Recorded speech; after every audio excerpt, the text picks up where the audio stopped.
Oh shit. I must have been watching Justice League, the Snyder Cut. All right, here we go, y'all. It's the NRW where nerds rule the world. We're about to do a new review for the Snyder Cut. Justice League. Yeah.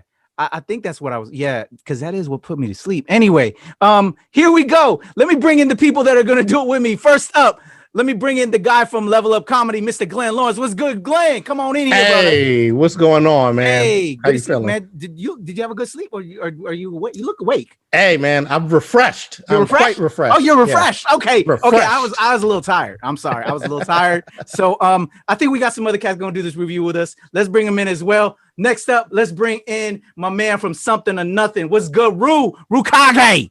Yo, what's going down? How is everybody? You look good and refreshed too, I think, huh? I'm hopeful. I'm very hopeful. He's hopeful. He's hopeful. All right, good to see you, brother. Always a pleasure, my man. Yes, Next up, I got another one of our dope reviewers here at the NRW. Let's bring in Rob, the movie guy. What's good, Rob? What's going on, man? How's everyone doing here? Hey, good to see you. You look well and everything refreshed, I guess. I'm the only one that needed some sleep. I don't know. Maybe that was just me. All right, one more guy we got coming in to join us. Big boy Screamador. Let's bring him in. What's up? Another one of our reviewers. What's good? What's good? What's up, big boy? What's up, Francis, man? What's up, everybody, man? I am refreshed. I've been sleeping for the past 2 days because the vaccine. So you got some sleep. You got some sleep. I got some sleep. So I can't wait for my superpowers to kick in and go join the Justice League. Oh, that's right. That's right. All right, man. Let me stop clowning. Let me show everybody up on the screen. Here we go. There's everybody up on the screen. What's good? Glenn, Francis, Rue, Rob. Yeah, we're about to talk about the Snyder Cut. As you see, I'm a Marvel stan, so I gotta talk shit. Anyway, initial thoughts, y'all. Let's break this down. Zack Snyder's the Snyder Cut, Justice League. Who want to go first, man? Let's do this. I'll start real quick. This movie is long. We'll give it away. I mean, I'm just saying, like, when I want, if there's gonna be a movie that's more than 3 hours long, I better see a ship sink in the end, okay? Because I don't know, man. This movie's long. It's hella long. That's all I gotta say. But Snyder didn't cut crap, okay? He just put everything in there. So that's my first initial response. Yeah, like watching it. There's a lot to go over. I'm sure we're going to be talking about this, hopefully for not as long as the movie was, but I feel like there's that amount of time worth of issues that I had with it. I mean, I guess full disclosure, I'm also somewhat of a Marvel fan, but I think it goes beyond that. I'm a storytelling fan, and this story was told better than what Joss Whedon did. It was less of a hodgepodge, but at the same time, they're just choices. That's going to be my big thing throughout this whole review is choices. Why did you choose that? That doesn't make sense. I mean, did I fall asleep on it? I don't think I might have fallen asleep maybe in one or two parts of it. But I stayed up for most of it because I was really trying to figure out, why did you make those choices? Well, for me personally, I got a kick out of the movie. I did have some problems with it overall, but I thoroughly enjoyed it. To be honest with you, the 4 hours flew right past for me. I was surprised to see that once it was like 2 hours in, it felt like I was watching about 45 minutes worth of stuff. But then again, I was very invested in the story, so I didn't have that problem of it being a drag for me whatsoever. In fact, when I was done watching it, I wanted to see it again just to make sure that I still had the same sentiment that I had the first time watching it. So I got a positive reaction out of it. Nice. That's a whole work day, Rob. I'm just saying that's 8 hours, homie. It's worth it. Rue. 10 out of 10. That's all. 10 out of 10. Rue with a 10 out of 10. 10 out of 10. No, I'm trolling. So more initial thoughts, Rue. What else you got? I'm just kidding. There's obviously its faults like every movie has, but as a hardcore DC fan and Snyder Cut fan who signed every petition for this movie to happen, I was very pleased. Nice. You know what I mean? Nice. It's everything I wanted and more. I mean, granted, a lot of people didn't like Snyder's version of what he had planned for the DCEU, but I was riding with him the entire way ever since Man of Steel. So to see his vision come forth, and hopefully this like opens doors for more opportunities. I'm just so hyped. I'm just so excited, you know? Dope. All right, man. I just want to say, and so now before we get into more of the other stuff, I'm hyped for you as a DC stand. For the DC stands that deserve something and that wanted this Snyder cut, I'm so happy for y'all. You know what I'm saying? That y'all got this. So as much as I'm a Marvel fan, I want everybody to win. You know what I'm saying? I want DC movies to be good. Honestly, as much as the shit talking I'm talking, I want it to be good. So I'm happy for y'all and that y'all made it happen because it's really the fans that made the Snyder cut happen. Let's be honest. True. You know, that's a win. That's a positive Yeah. part for it. Yo, Rook, like turn it up a little bit. I can barely hear you. I'm trying. Yeah. Okay, hold on. Let me check it 1 second. But How about now? That's Perfect. Better? Okay, great. Yeah. All right. Before we break it down more, I want to get a show of hands. I got everybody up on the screen now. Show of hands. Who saw the first one, the Joss Whedon cut? Just okay, cool. So everybody did see that. I was curious. You know, some people I've talked to hadn't seen the original joint, so curious. All right. So well, then before we break down this film separate from the Snyder cut, or should we do it as we're doing the cut? Should we talk Joss Whedon, or should we go ahead and compare both versions right now off the rip? I think we should, as far, I think it's a fair way to start it off so we can kind of see what everyone's get out of the way. Yeah. Go ahead. What you call it? I forgot. I probably should have watched Joss Whedon's cut again because I guess I needed to be able to tell like the differences from it. I mean, you know, that's like it's really hard for me to distinguish between the two because they kind of like run together. But I definitely got a better feeling for what was going on with the movie. I'm happy. I'm also happy for DC fans because I feel like the story was this is better. You know, I agree. I completely agree. I just think that Josh Whedon, especially now that you know the longer version, the Snyder cut is out. I just felt that like Josh Whedon's version was more rushed. Like a lot of the stories had to be cut. You know, like we didn't get a lot of the backstories of Flash, of Cyborg, of Aquaman and Wonder Woman. Yeah, Steppenwolf. We didn't get any of that backstory. You know, it's just all of a sudden they're fighting kind of stuff. They just went straight to fighting, and there was no. And I get it. I mean, you're trying to keep it to a certain amount of time frame in a movie, right? I get that, but I just think that he didn't touch any of it. You know, I just comparatively to the Snyder cut, that I don't think he touched any of it. As you know, as far as the backstory is concerned, I think backstory is always great. I mean, I think this is where Marvel Cinematic Universe really did a really great job when they made those individual movies for Iron Man and Thor and Captain America. We you know, they all got their own movie to talk about their story kind of stuff, right? Now we're in, at the time the only movies that really came out was Superman and Batman, right? And there was no Wonder Woman, Aquaman didn't come out yet, so we don't know any of that backstory. So I think that would have been a better thing, to know about that. So that's just my thoughts initially. Yeah. Man. Well, for me personally, I think when I saw the 2017 version, I already knew a lot of the backstory about what was going on prior to the film's release, because the film was, I wouldn't say it was completed, but it was finished, but not the final edit was never done. It was just more like, hey, we finished shooting the movie. Here's the rough cut. This is what you're going to potentially see in the final version. And obviously we all know the history that BVS did not do as well critically. It did well financially, but nowhere near the amount for, because they're trying to go for that $1 billion box office numbers there in the returns I meant. So they didn't get that result, and then they panicked because people thought this is way too dark, it's just too convoluted, which I can sort of agree. But then when I saw the extended version of BVS, I was like, well, this is a much better film, I thought, for me personally.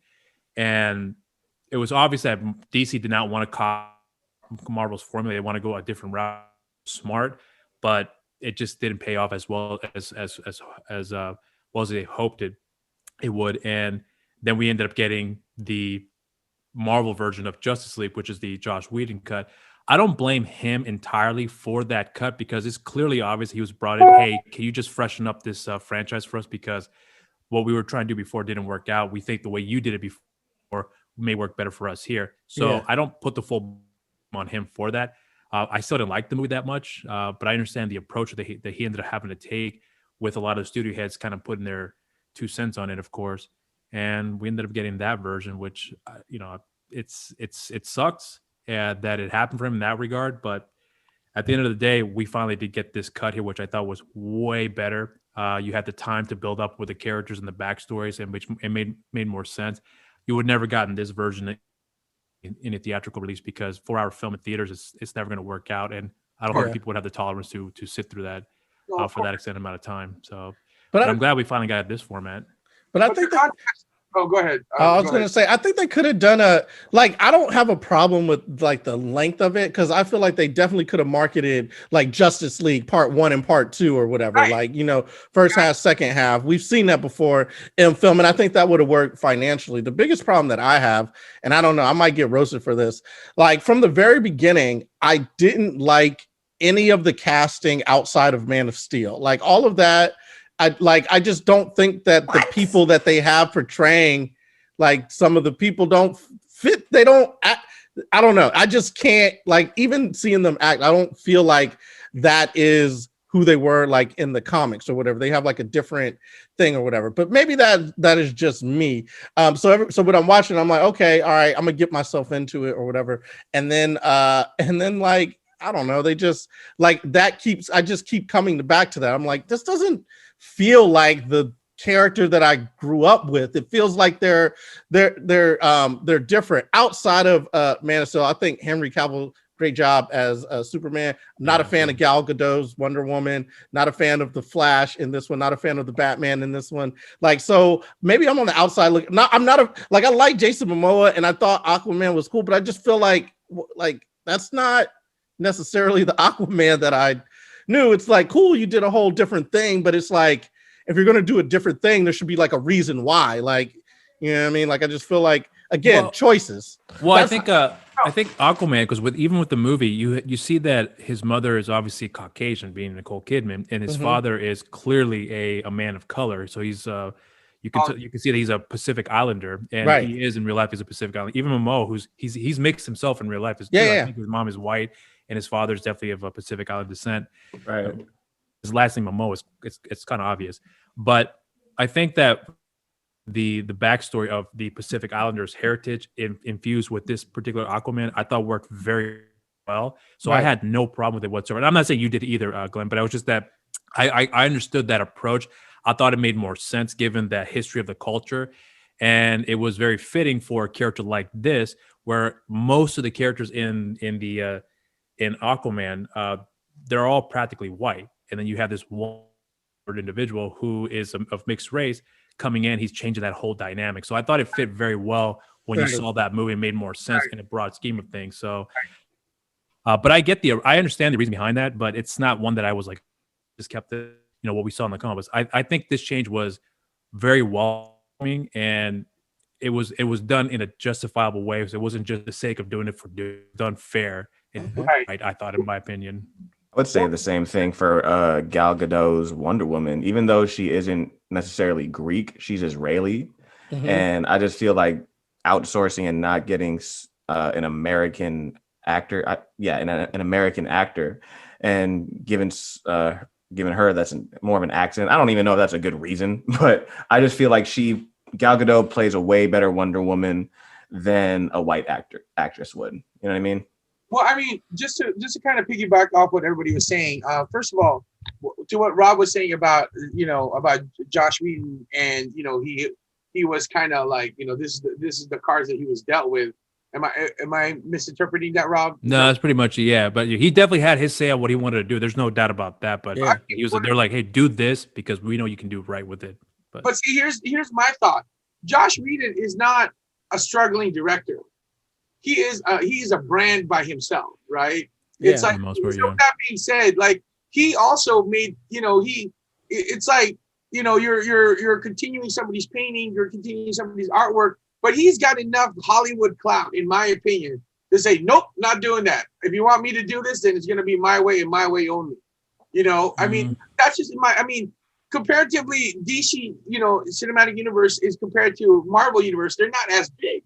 Right. But then Josh Whedon, he's not a young, struggling director who is just trying to get any gig whatsoever to do something like this. Right. So with that being said, I think Josh Whedon does have to take some responsibility in the way the movie was made, because he does have enough clout. He does have enough say to the Hollywood execs, no, I'm not doing that. You want me to do this? Then it's going to be my way.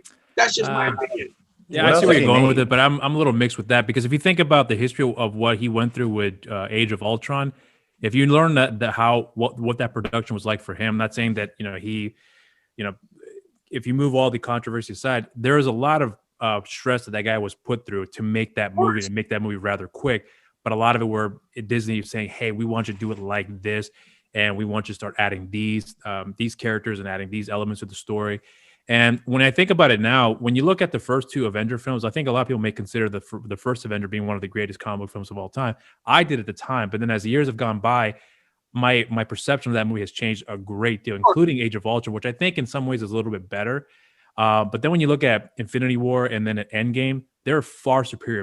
Of course. So Yeah. to me, he's more like the J.J. Abrams, but for comic books, where J.J. Abrams brought in to like revamp a certain franchise. He did that with Star Trek and Star Wars. Right. But then the quality don't really hold up as well in terms of the story, because there's nothing new. It's just more like a restart of the same thing we've seen before, Right. but done better with better quality. That's how I look at Whedon now these days when it comes to his version of comic book films now. Right. But back then, and when I first heard him being announced as directing Avengers, I was like, holy shit, that's the perfect Right. guy. Absolutely. I'm all for it. Of But, course. I mean, what I'm just trying to say is I'm not really tearing down Josh Whedon. I think that I will. Yeah, please do. I think Josh Whedon's garbage personally. Give Russo brothers are the ones that are killing it Yeah, now. no doubt. But, Yeah.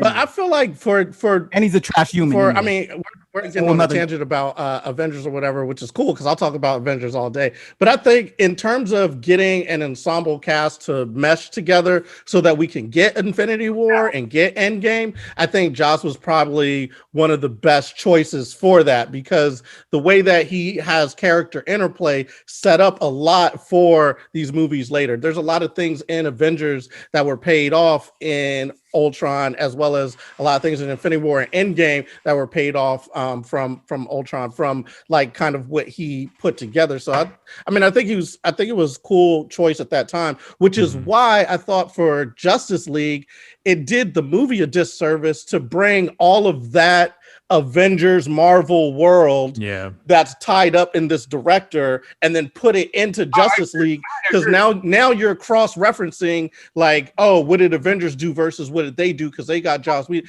and you're not letting the movie stand on its own. I feel like if you're going to bring in another director, bring in somebody who's more like Zack Snyder, that is like different, that could put their spin on it.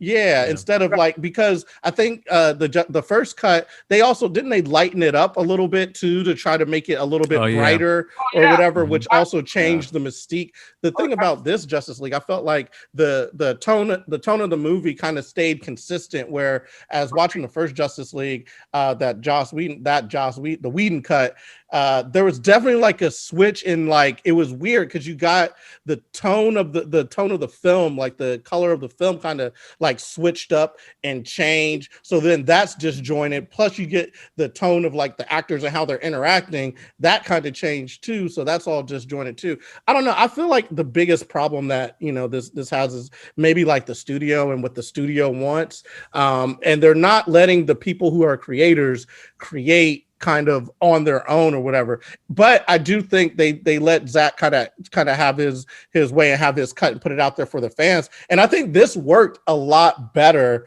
than the Joss Whedon cut. I mean, I just think that the DC universe, there are small choices that they make that make it harder for me, you know what I'm saying, to get with, you know what I'm saying? There's like small things that they do that I'm just like, but that doesn't make sense to me. Sometimes when I'm watching them, it feels like an outside observer of the comics picking some things from the comics and saying, oh, this is the thing. Like, and it's like, but there's so much lore over here that you can use to pull from. Why would you pick that as like this? I'm thinking like things like Martha, like the parents' names being the same. That sounds like an outside observer, like looking at the comics, like, oh, their moms are the same name. We'll use that. And it's like, but there's so many other reasons and things that you could pull. Why would that be the choice? Why is that the choice to bring them together? I agree. I mean, But just to kind of go back to one of the points that was pointed out about Jason Momoa being cast and his father being of Polynesian descent. One of the I don't know if any, I mean one of the things that made me really kind of happy about the casting of Jason Momoa and Nicole Kidman is that Nicole Kidman was actually born in Hawaii. And so, so it's kind of like, wow, okay. Technically, they're both Polynesian, but being Australian, she different white, I guess, in lack of a better term, right? But I always thought that the casting of Jason Momoa was great because they are trying to be more inclusive, and I think Jason Momoa being being Polynesian, being of that descent, they're people of the water. They're circumnavigating the ocean. So I think that was a really, really good, like a really, really good attempt to make this believable in many sense, right? And then I think that he did a great job. But going back to Josh Whedon, I think that I think I'll just have to stand on the fact that he still had enough clout, whether regardless of what he said, yes, you got to take some responsibility to it. You just got to take some responsibility to it. Yeah, I do agree. I mean, he made those decisions, and those decisions are now what's going to follow him, just in my opinion. Yeah. Wait, can I just point out one thing? When I'm talking about the casting and Jason, I'm not talking about Jason Momoa. I think is great as Aquaman. Like I like that, but the choice of him being like I don't know, like alcoholic, like surfer dude, which is kind of what they were going for when he was there, because he's he's like swigging, he's always swigging, drinking or whatever, like tossing the bottle and shit like that. Like, I see. You know what I mean? Like I'm like that. Like to me, that feels. I mean, I guess it works, but I'm just like kind of being like surfer dude, like woo, surfer dude. I don't know. For me, I'm just like, okay, like maybe I want to see like more of like why that is, so it feels like it's earned as opposed to just slapped onto this character. That's what I'm saying. For all the reasons that you guys were talking about, like being Polynesian and everything, I was on board, love it, and I'm like, all right, cool. But now, like, let me see why his character is doing these other things that are added to it, because like the drinking and everything, that's not Polynesian culture or whatever, but it's like why is that, why is he this type of person, like what is going on? And it's like small moments that we need, you know what I mean, like what was he dealing with, like we get I see where you're going. So you want the background for what was the catalyst. Yeah, exactly. But like we get to infer why it is, but we never get to see it, you know what I'm saying? So it's almost like a show don't, or like a show don't tell. And I feel like they're telling us, yeah, he's he likes to drink a lot and all that, instead of like showing us like, yeah, I'm dealing with, like the regret of leaving my kingdom and like the turmoil of not being with my people. We don't ever get to see that. We just get to hear it in like the conversations going back and forth with the people. Like we need a moment where it's like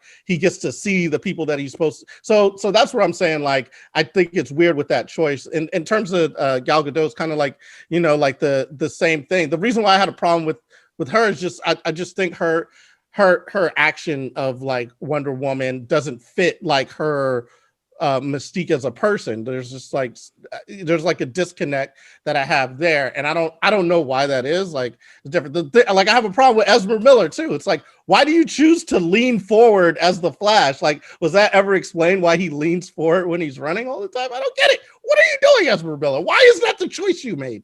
Anyway. So I these are the little things that maybe I'm being too critical of it, but it's like I've seen it in other movies. There's a way to show like the reasons for these choices that they have made, which I don't think they did. And they're kind of just like, no, you like these characters, just whatever. Like that's Wonder Woman. That's the thing that she does now. And it's like, okay, I guess we'll go with it. So I'm cool with it, but I would love for them to explain why. And I think it will make the story better, because then you have payoffs like in the final act and all this type of stuff that work better, which is what they do in the Marvel movies. Yeah.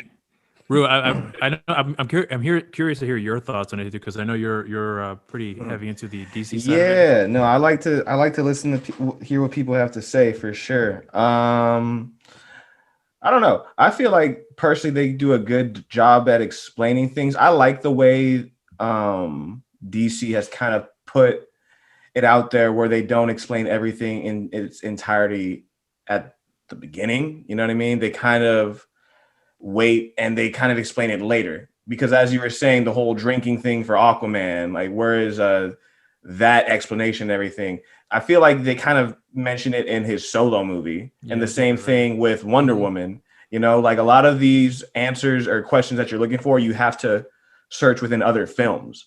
And that's why I like it, because you have to kind of expand on the universe as a fan rather than they're just giving you every answer right there in the movie. Because I personally feel that's actually how comic books are. You know, there's those little things you have to go to other issues to find the connection for as well. Right. And you know, that's kind of just the way I see it. I think DC personally has a better understanding of how to make their movies feel like you're reading a comic book. Personally, you know, the MCU has a great way how to make it feel like you're having a whole movie experience with the universe they're creating. Because I love the MCU just as great as it is.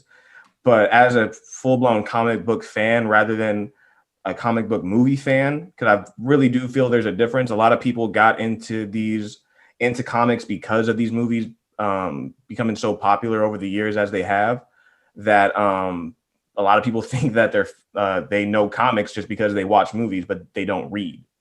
And I'm not saying it's disappointing. I'm not going to gatekeep anybody from being a fan to anything, because who cares? You know, if you like something, just like it and enjoy what it is. But yeah, I don't know. Personally, I've just always felt like DC does a really good job at making their movies feel, or anything, their TV shows, their animated series, anything like that. They make it feel like it's still reading a comic. And I kind of feel like that's what the acting isn't super realistic as Marvel does. It makes it feel like they're actual people in this universe, not just these comic book characters. So I don't feel like they dumb down the acting, because the acting is still pretty on par, but it does make it feel like it's a different universe, not that it's in the same world that we would live in. You know what I mean? Right. So that's the way I see it. I don't try and look. I don't try and look at this stuff as if, oh, it would be really cool if it was as real as it could possibly be, so I can relate. I try to disconnect so I can escape, if that makes sense. Absolutely. So that's how I watch it. That's the way I view these DC movies, and that's why I love this movie, is because it actually gave way more answers than the Whedon cut. You know, there's so many things that we saw, whether it be Ezra Miller's Flash and you know, the Cyborg's backstory. I feel like all of that. Sorry, I'm actually kind of I had the vaccine on Saturday, so you're getting the effects now. Yeah, no, I have the effects too. Superpowers now. We got this bitch, Francis and Rue. Yeah, I'm gonna get my powers out. Kryptonites. But yeah, go ahead. Sorry. Yeah, no, I was just saying. No, I know how you feel. That's why I have to eat, because apparently that's one of the things that you have to do when you're taking the vaccine. You gotta make sure that your body has enough fuel to. Yeah, for sure. I was way worse yesterday, but I'm glad we're doing it today, because I feel like 100% way better. But yeah, man, this movie for me is like a game changer personally. Like, I'm not saying it's perfect. There's way too much slow motion. I'll say that personally. I didn't like how much slow motion there was, but who cares? Honestly, like, that's like a very small thing to call out over a whole movie of, you know, a man really putting his heart into a project for everyone else to see. Right. And it's like we haven't even talked about Martian Manhunter. So do we want to go through the film now? Yeah, let's go through it. I think that'd be good, because I want to talk about it. Let's get into that out, because we kind of went really a little bit longer with the Joss Whedon comparison. Hold on one second. Let me just say this. Maybe if there wasn't so many slow-mo, it wouldn't be 4 hours long. It would have been 2 hours, right? Hey, you take out the slow-mos, 2.5. Slow-mo made it 4 hours long. Let me see if we can pull up. Who can best take us through each part? It was like 6 chapters parts, in that. No, it's 6. There's 6 chapters, but a prologue and an epilogue.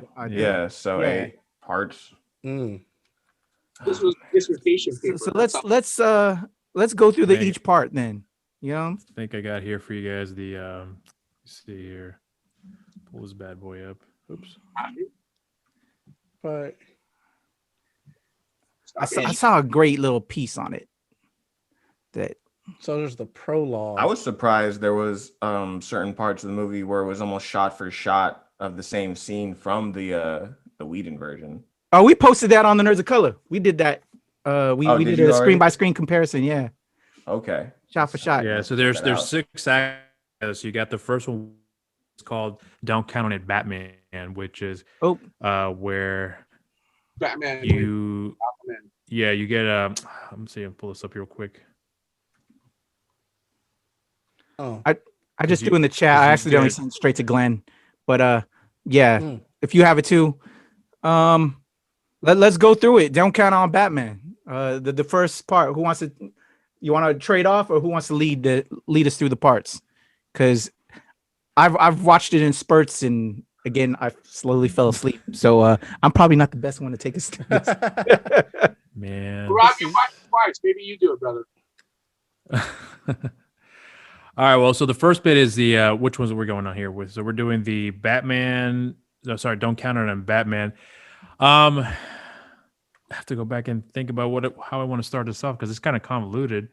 because it doesn't start off with Batman's going around trying to get the team. Yeah, because you start out basically it's what Whedon not Whedon, I'm to say Snyder had done with BVS, which is where you have the events of BVS start off this film. So the consequences of Superman screaming, I forgot the exact wording that they used to Sonic boom. insinuate how that whole sonic boom where him dying sets off the mother boxes. Right. And later on you get the backstory about why his death was the cause of the mother boxes to start up.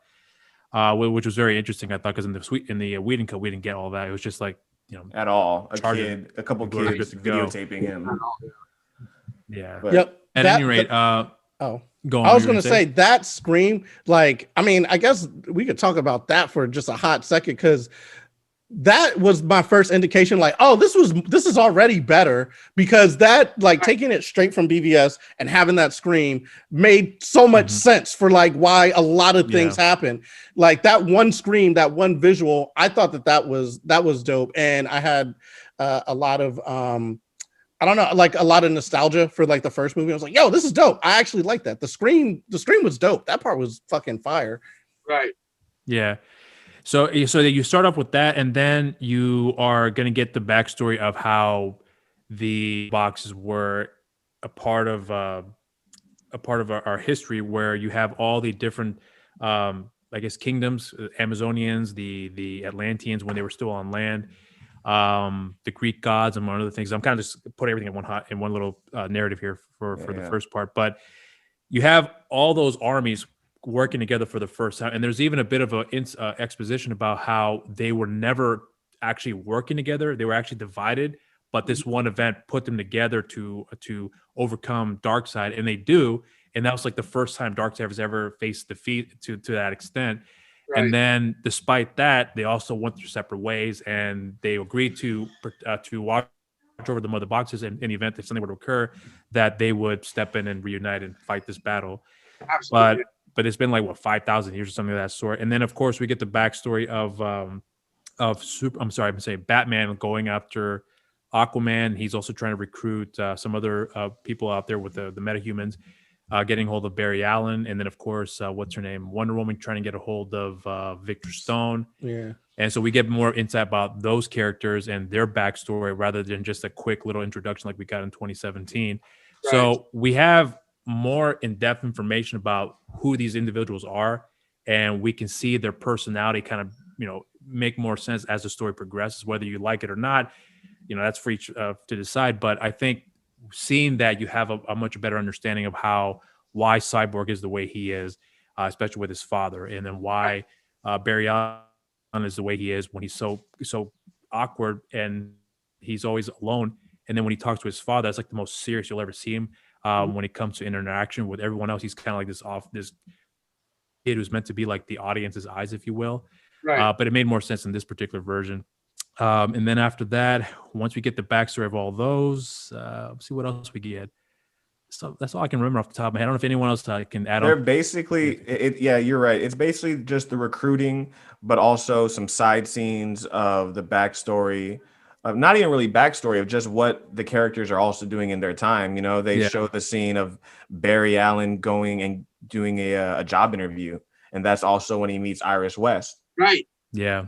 You know, Right. and at the same time, Victor Stone is trying to handle his humanity while also dealing with the fact that he is now the cyborg, and he's going through the streets and everything because he sees everything because all computers are connected to him. And I don't think this is the same scene, the same part. I think it might be the part next, but Victor just sees this one specific family or this single mother that's struggling, Right. Yeah. and you know, he Yeah, decides to help that her was one from his day. father, who giving him the encouragement, hey, you can do something really good with that, and be up Right. to you. And then he looks into that lady's life at that through all the webcams or whatever. it I is. really like how he does that too, because it's not your typical superhero way of like obeying the law or anything like that, trying to help somebody out in that sense. It's just, you know, oh, this person really needs help. I have powers to give them whatever. Let me do it. You know, it's a lot different than just, you know, saving somebody from a burning building. Yeah. I think honestly, I mean, I don't know if this was intentional. I don't know if that was this by accident, but I mean, it's kind of like what people need now. Like people financially struggling now. So the kind of heroes that we need now are people like this that just, hey, I'm financially struggling. I'm not trying to be like, I'm not trying to beg, but at the same time, I need to feed my family. I need to feed my kids. So I think that's, if there's anything, I mean, if Zack Snyder did it, if he decided to put that in there because that is the kind of hero we need now, somebody to put a little extra in our bank account, why not? I think I just want to throw that in there. Yeah, add a little more humanity to Cyborg. It's not just some random like, here's a helping the lady cross the road. It wasn't that. It was actually much more complex and a lot more effective, I thought, in this particular backstory to this character to show that he's struggling with that, trying to figure out who he is now at this point, being that he's a machine for the most part, but can he still retain his humanity? And I think that scene showcases that, yes, he's still capable of doing that. Absolutely. He's getting that through his father that's helping him along the way, despite his the issues that he has with them, which I think they did pretty well in establishing that this time around. I loved. Oh, I'm sorry. Go ahead. No, I was just gonna say I love the fuck the world line to Wonder Woman. Oh yeah, that was probably one of the badass parts. Go ahead, Glenn. So no, I was gonna say I love so the cyborg stuff I think worked really well. Yeah. Like the Barry Allen stuff, I kind of I thought it was working well, but now we're in this age of kind of consent and Me Too, and I just thought it was a little bit creepy that while he's saving her, he's touching her hair and kind of caressing her, which I just thought in this day and age, because he doesn't know her, right? It kind of just felt out of place for a moment, and I was just all right, that's a little bit creepy, Barry. Did he also grabbing that hot dog along the way too? Grabbing the hot dog, I was like, what's he gonna do with the hot dog? Did he? But then the hot dog was weird as fuck. That was weird. That was weird. Man. That was but again, like I said before, my problem with the movie isn't necessarily what they did, because I get what they were doing, but it's choices. Why caress her and then grab a hot dog? It looks odd. You know what I'm saying? To put those two together. Really, here's a hot dog. Yeah. Right. So anyway, it's just those little things just make me look at it okay, that's a weird choice as a director. That's a weird choice, but I get what he was doing, because it's someone that he's really kind of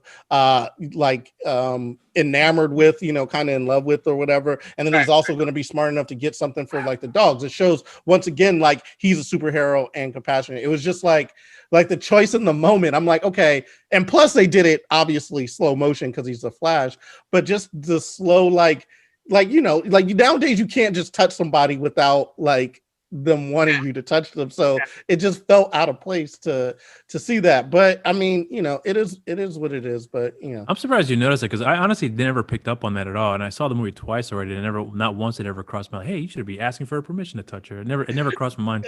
But it was just I don't know why. It was just a weird really don't know this person, and you're I see where you're coming from though. Yeah. That really was weird. It's I want to touch her hair kind of stuff. And no, I think. Oh, go ahead. No, go on. I was gonna just commentate on that.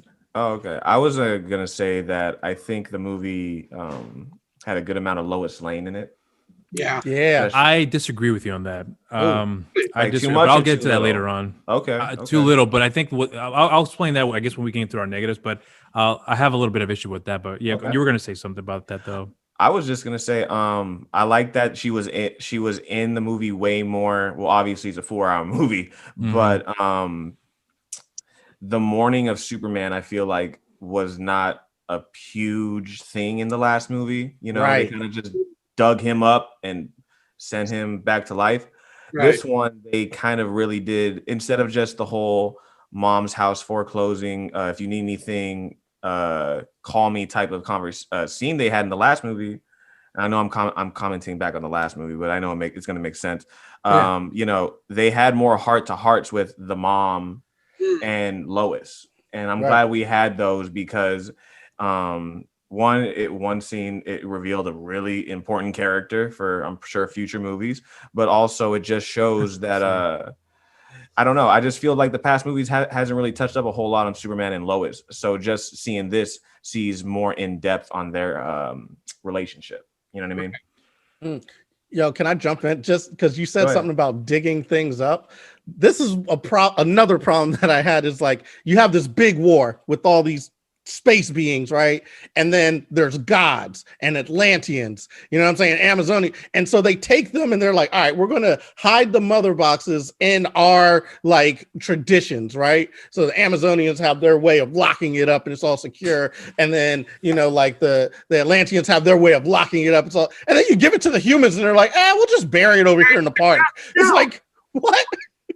What? Why? I saw Kuya P's reaction. He's just like, yeah. And I'm just curious to hear what he's going to say about that. Yeah. I'm just laughing because I thought the same thing. Glenn's nailing it. Because I in my thought mind, it's like, why was that the choice? Like, you have an opportunity to do something else with the humans dead with their mother box, and the Cyborg reason did why the same Victor thing still might too. have it and all this other stuff. You know what I'm saying? Like, they're like that part of storytelling, I think, is great for like later in the movie when you need to pay something off, and it's kind of like a wasted moment of like, oh, we'll just put it over here in the park. You know what I'm saying?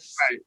So Yeah, because Cyborg did the same thing too. When he buried it where his mom was buried at the graveyard, Right. he did the exact same thing too. And I did pick up on that. I was like, yeah, that's kind of stupid. But It's like that's kind of like there's otherworldly beings. They have shovels in space. Like, All right.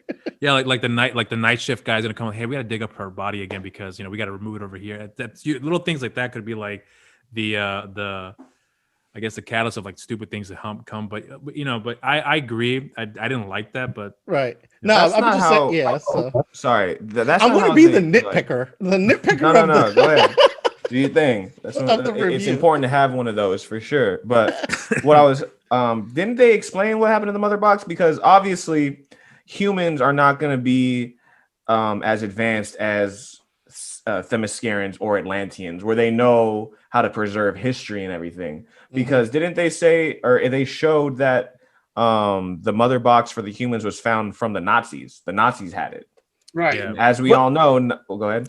Oh no, but when they took them, like the Atlanteans, they had like the octopus that covered it up or whatever, and Right. and then the Themyscirans, they had like the big like temple or whatever, and then when they showed the humans, they just showed them like bury it and then like and then roll if out. you remember in Wonder Woman, there is that post credit scene with Wonder Woman and her crew.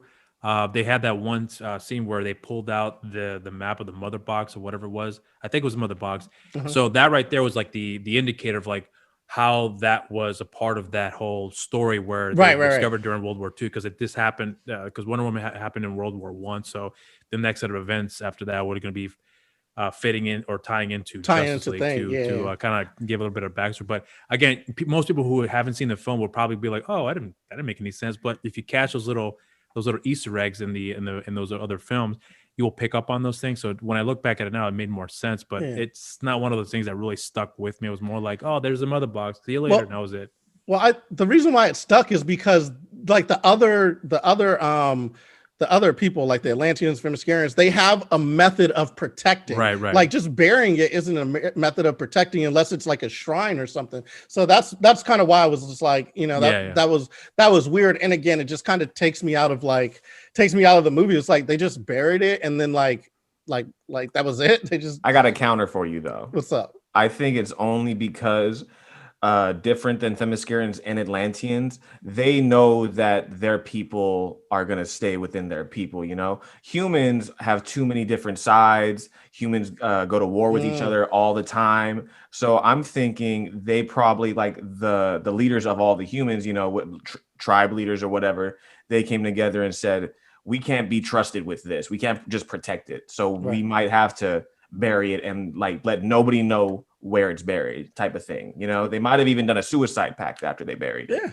But I mean, it was like a shallow grave. Like the shit, like I've buried pets deeper. You know what I'm saying? Like, like they just like threw a little. I buried my hamster way deeper than that. Way deeper than that, bro.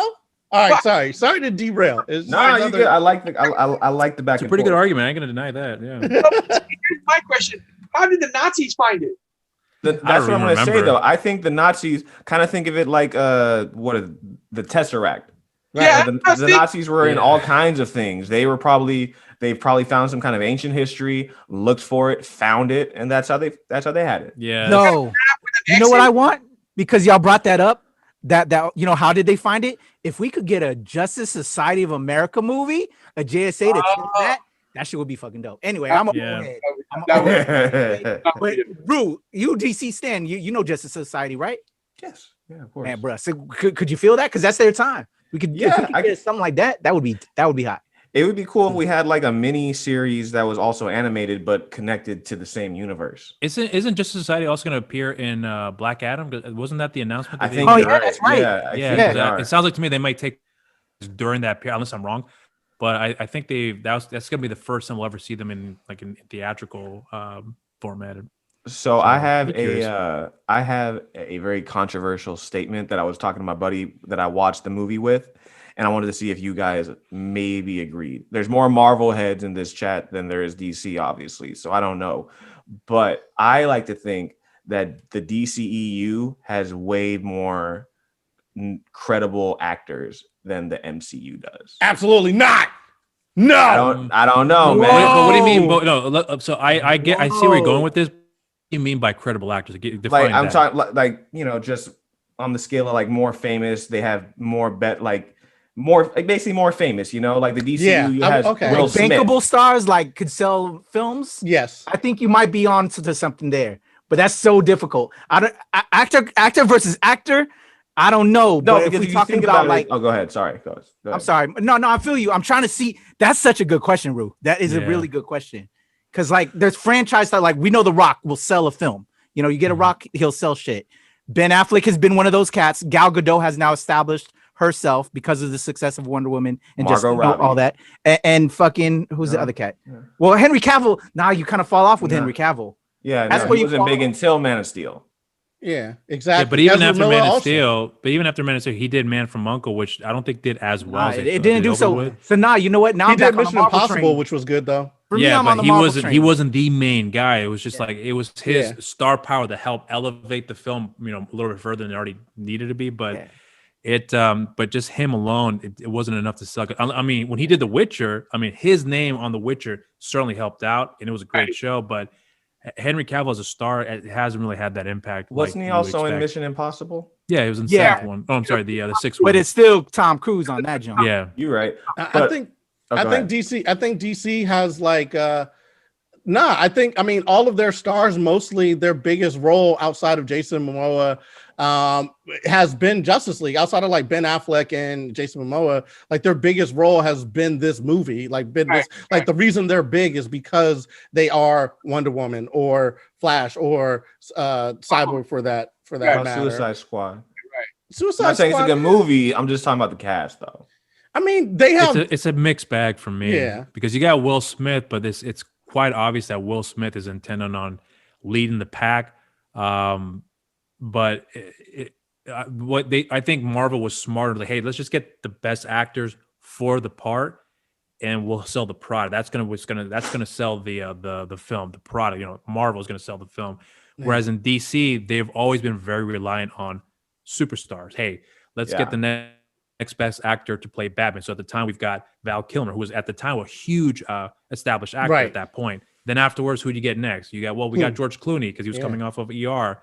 And then after that, they were smart enough to say, all right, well, we're not going to get the next big star. We'll just get the next best actor. And we got Christian Bale. Say what you will about him, but he was pretty good in some respects, in some parts of the role. Right.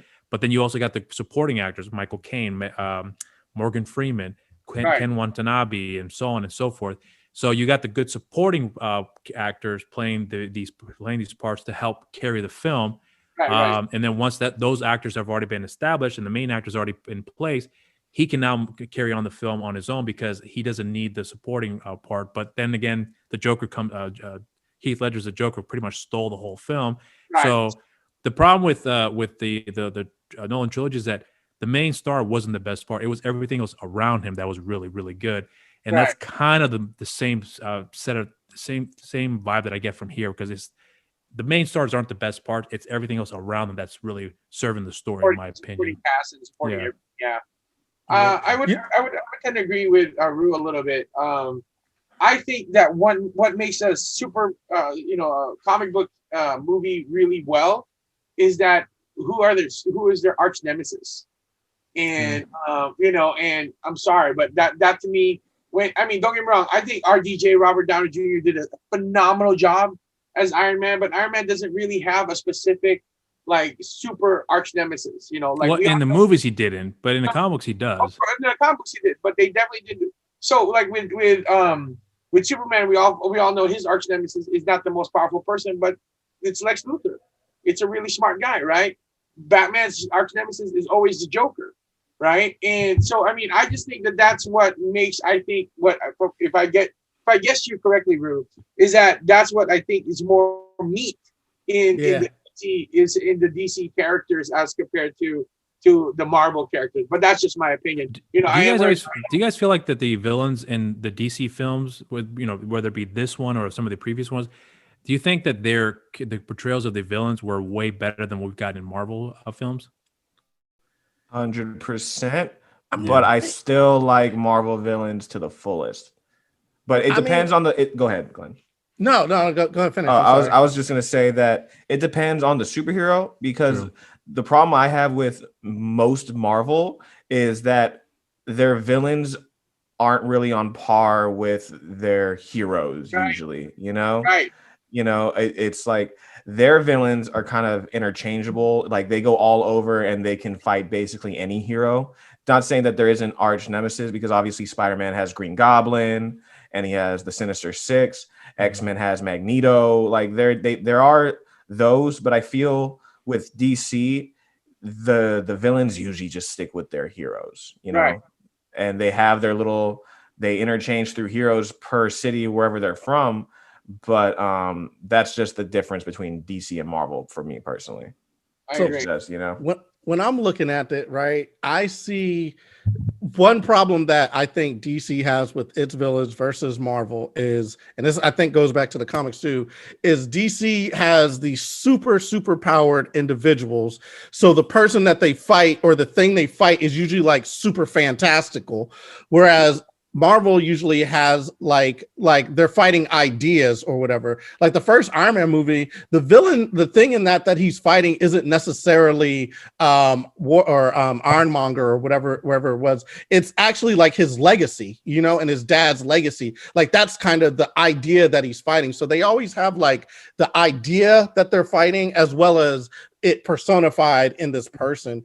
And I think they do a great job with that or whatever. And then Justice League, I feel like, or the DC, they have like these kind of fantastical characters. Like Superman is super powerful. So the thing that they usually have him fighting is something like Darkseid or Doomsday, or you know what I mean? Like these other characters, but then they'll, they have like Lex Luthor too, but they'll have like something super fantastical that they're fighting, which means that for us, because we're human, like it's like what we glom onto is the super poweredness of the character, as opposed to like with Iron Man and like some of these other characters, you hold on to like their persona and kind of like their like their humanity, so to speak. So I feel like that's why Marvel has an easier time with emotional moments, because they're not dealing with so many fantastical elements.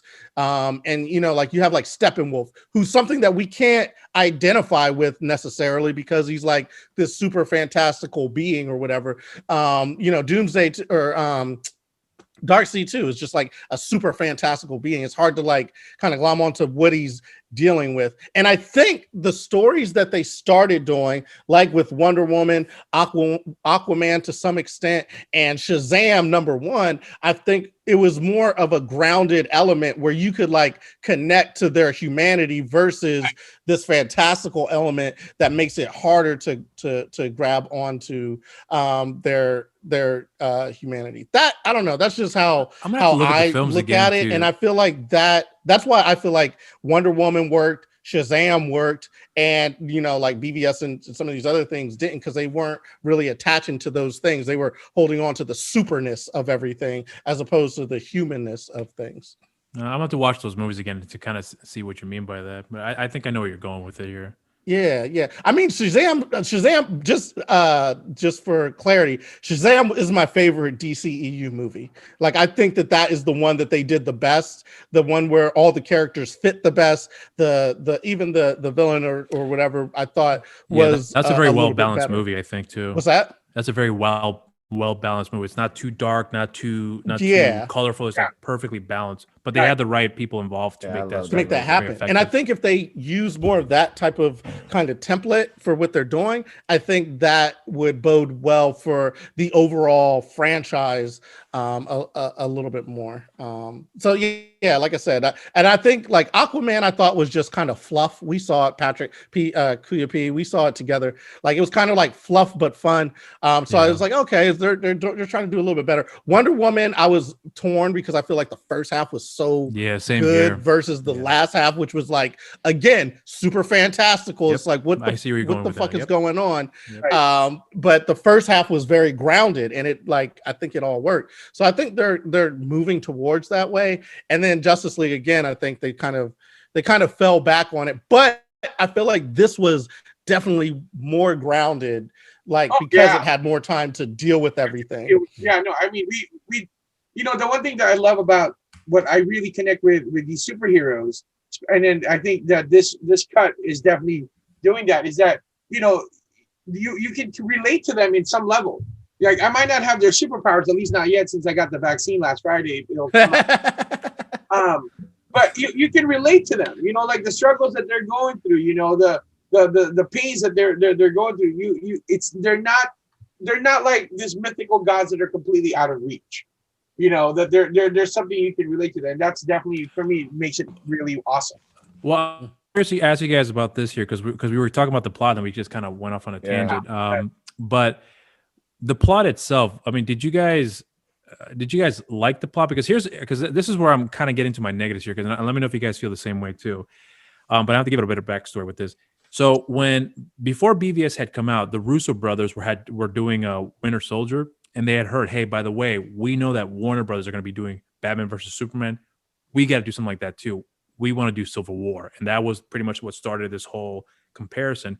But if you look at BVS and in Civil War, it is the exact same plot. If you really think about it, it's the exact same story.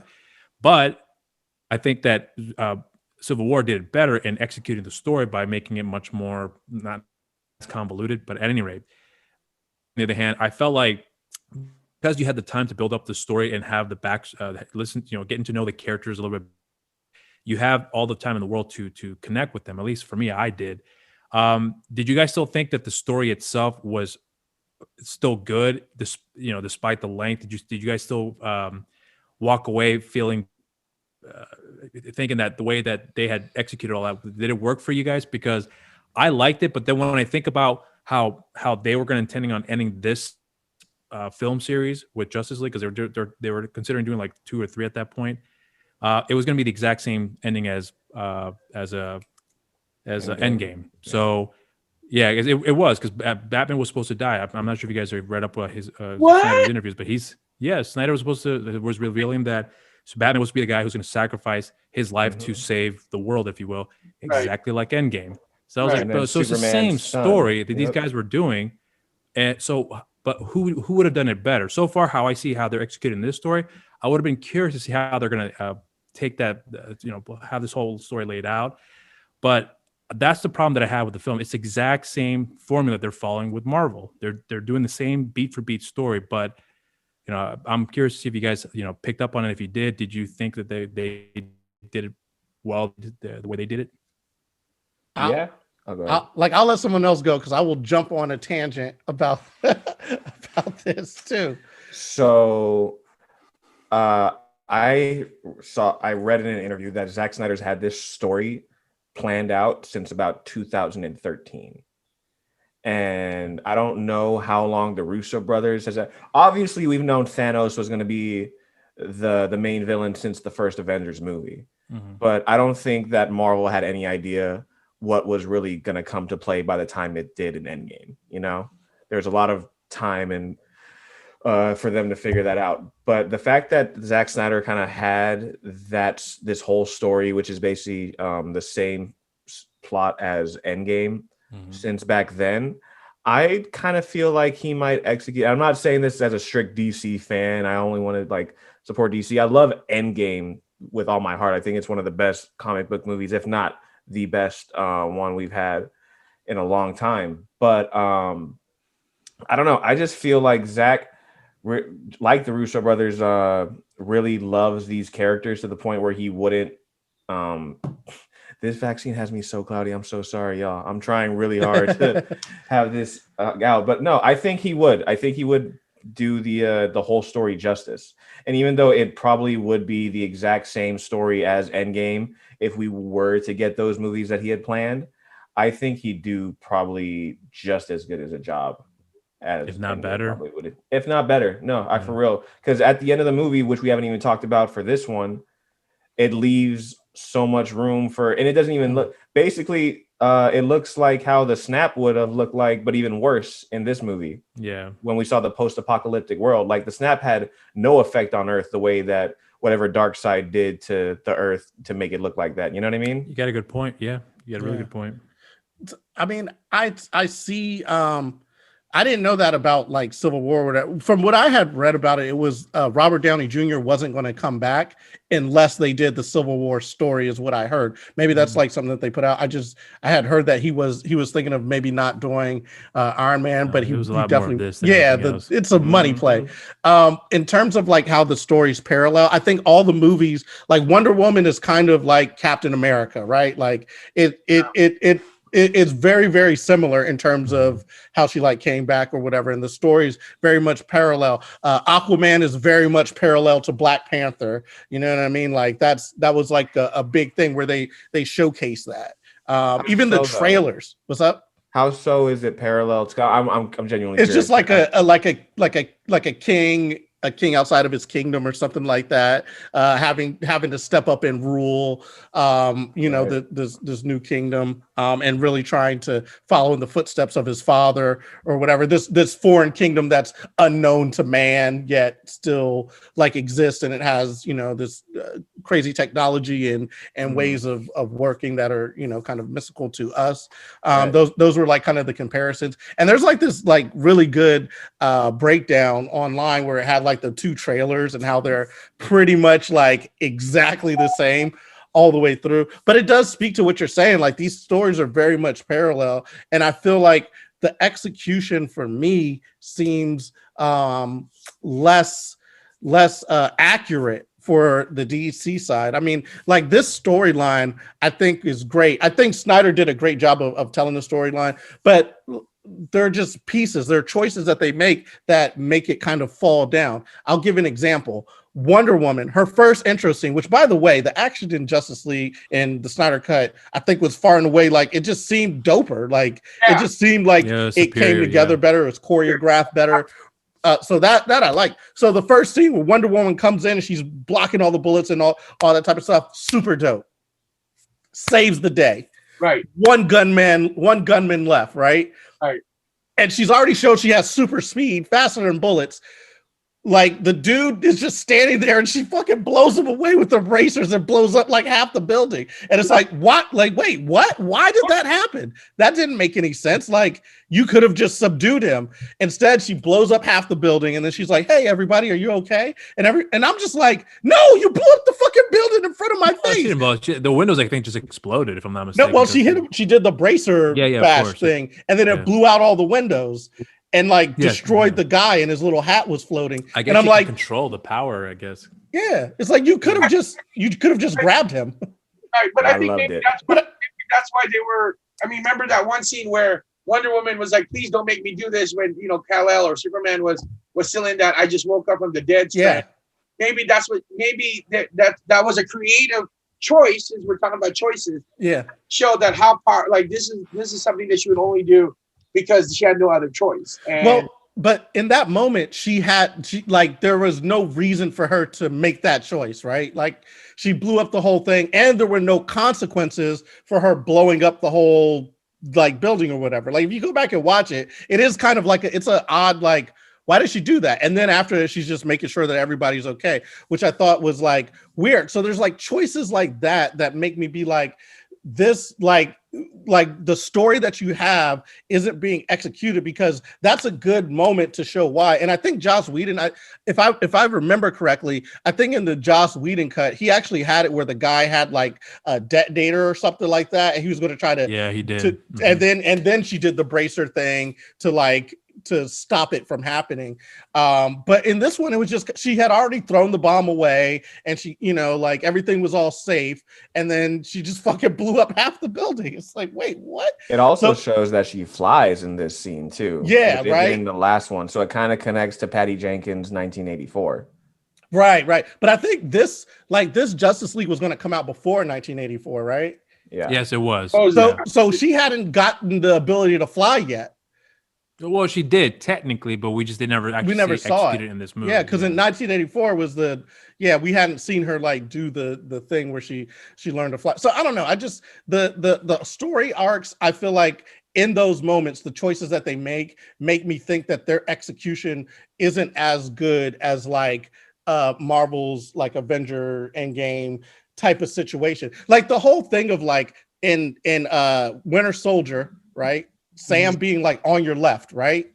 And then and he's saying that multiple times. And Captain America says that to him he says that to him when he's waking up in the hospital or whatever it was, at the end of Winter Soldier or whatever. They have that moment, and then an Endgame to play that back. I feel like we're not getting those type of small moments that mean so much later at the end of the story. So that's why I think when you're saying comparing the two, I think you're absolutely right 100%, but they're not doing it as well in the DCEU because for reasons I don't know.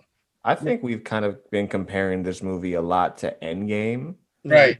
And this movie isn't technically even Infinity War yet compared to where the story should be. Yeah. So the moments that you're talking about that haven't been connected or we haven't seen yet might have not really even been shown fully yet, because we're not even nowhere near the end of the story we already have wrapped up with the MCU. True. So there's my counter argument for that. But on another note, do you guys have a specific favorite scene from any part of the movie so far? We haven't talked about so far, as if the movie's not out yet. For me, it's a good question because I actually didn't think about that. I don't know. I don't even know if I even have. Is there are good moments in the movie. I'm not going to deny that. There are some really good scenes, I should say. But as far as a favorite moment, I don't even think I have one. I mean, I can look back at BVS when Momoa came out the bar into the water and it was blushing over him, and we just had that slow mo. I'm playing. I'm about to say, all right, that's a good part. That's a good choice. I thought you were asleep. He woke up for exactly. That's where I've been this past few minutes. I think there was a timeline issue in the movie as well. In the Snyder cut, because there was a scene where Diana was making tea, and then Albert's like, "Oh, let me get that for you," because he's the butler. That's his job, kind of thing. And then towards the end of the movie, like welcome, and then all of a sudden it seems like Alfred is meeting the team for the first time, including Diana. Did you guys catch that? I don't think I did. Oh, when he's like, I got friends here or whatever. Right, like, this is Alfred. I work for him, kind of stuff. Yeah. He's like never met them before, but he's met at least Diana before. I have to watch it again. I think I remember. I think you're that right scene on talking that. about. I think she was in the cave, but not actually, but hasn't met him or something. Oh, like she, Nah, I remember what Francis is talking about. I did it did seem weird, but I caught that as well. I I didn't may get be that wrong. part. Francis and I might be wrong, but I think I know what you're talking about, Francis. Yeah. well, if I'm wrong, it's really just Patrick, not me. Ha. Yeah, if I have to Anyway. choose a favorite scene, it'll be right. the scene that I just talked about with Wonder Woman coming and saving the day. Because I thought the things that they did with her blocking the bracers or whatever, blocking each bullet with her brace, I thought it was dope. And that's why this whole universe frustrates me so much. Like, because I love it, I like it, I'm in there, and then they make a choice, and I'm like, but what? Yeah. Right. And it annoys me because I'm like, you had the layup right there. It's a layup to make me happy or to make the scene work. You can do the And hat then- trick here. Yeah. Yeah, and then you like fuck it up. So I don't know. I'm with you on the Wonder Woman joint, Glenn. I would say thinking about that, yeah, that's probably the best one for me.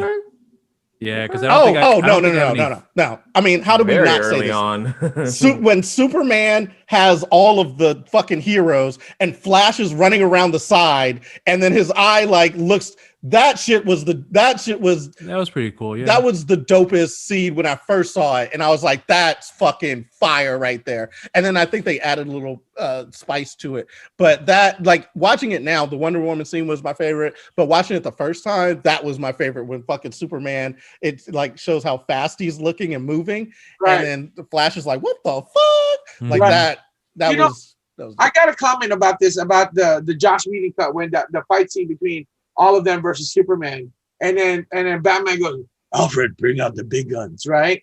I really wanted Martha Kent to come out, right? I really wanted Martha Kent to come out. She's now. alive, right? Isn't No, she? yeah, exactly. I really wanted Martha Kent to come out and just start yelling at her son, Clark Kent, get your ass over here. Get to You your know, room. stop hitting your friends. I'm gonna get the belt out. And if she was Pinoy, she'd pull out the chancleta and just throw it at her. You know what? Pepper skipper. Putang ina, come here. You come back from the dead. You don't see me first. Yeah.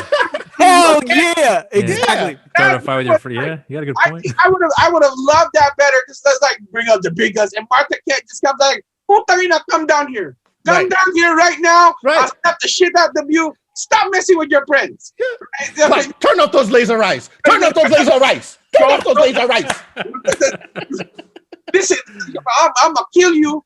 I'm gonna kill you now. I'll give you something to cry about, you son of a bitch. You know. Did we have that? But the other thing that's dope, Love that. See, I think that would have been a better scene than Oh Batman man, was that's like, hilarious. but even still, like that is a great opportunity because you've already shown Martian Manhunter play as Martha Kent. Like, where the fuck was Martian Manhunter when Superman is obviously back and destroying shit? Like there's choices. Like that would have been a dope choice to have her come in. If I was Martian Manhunter, I'd be like, no, man, he's angry. I ain't going near that.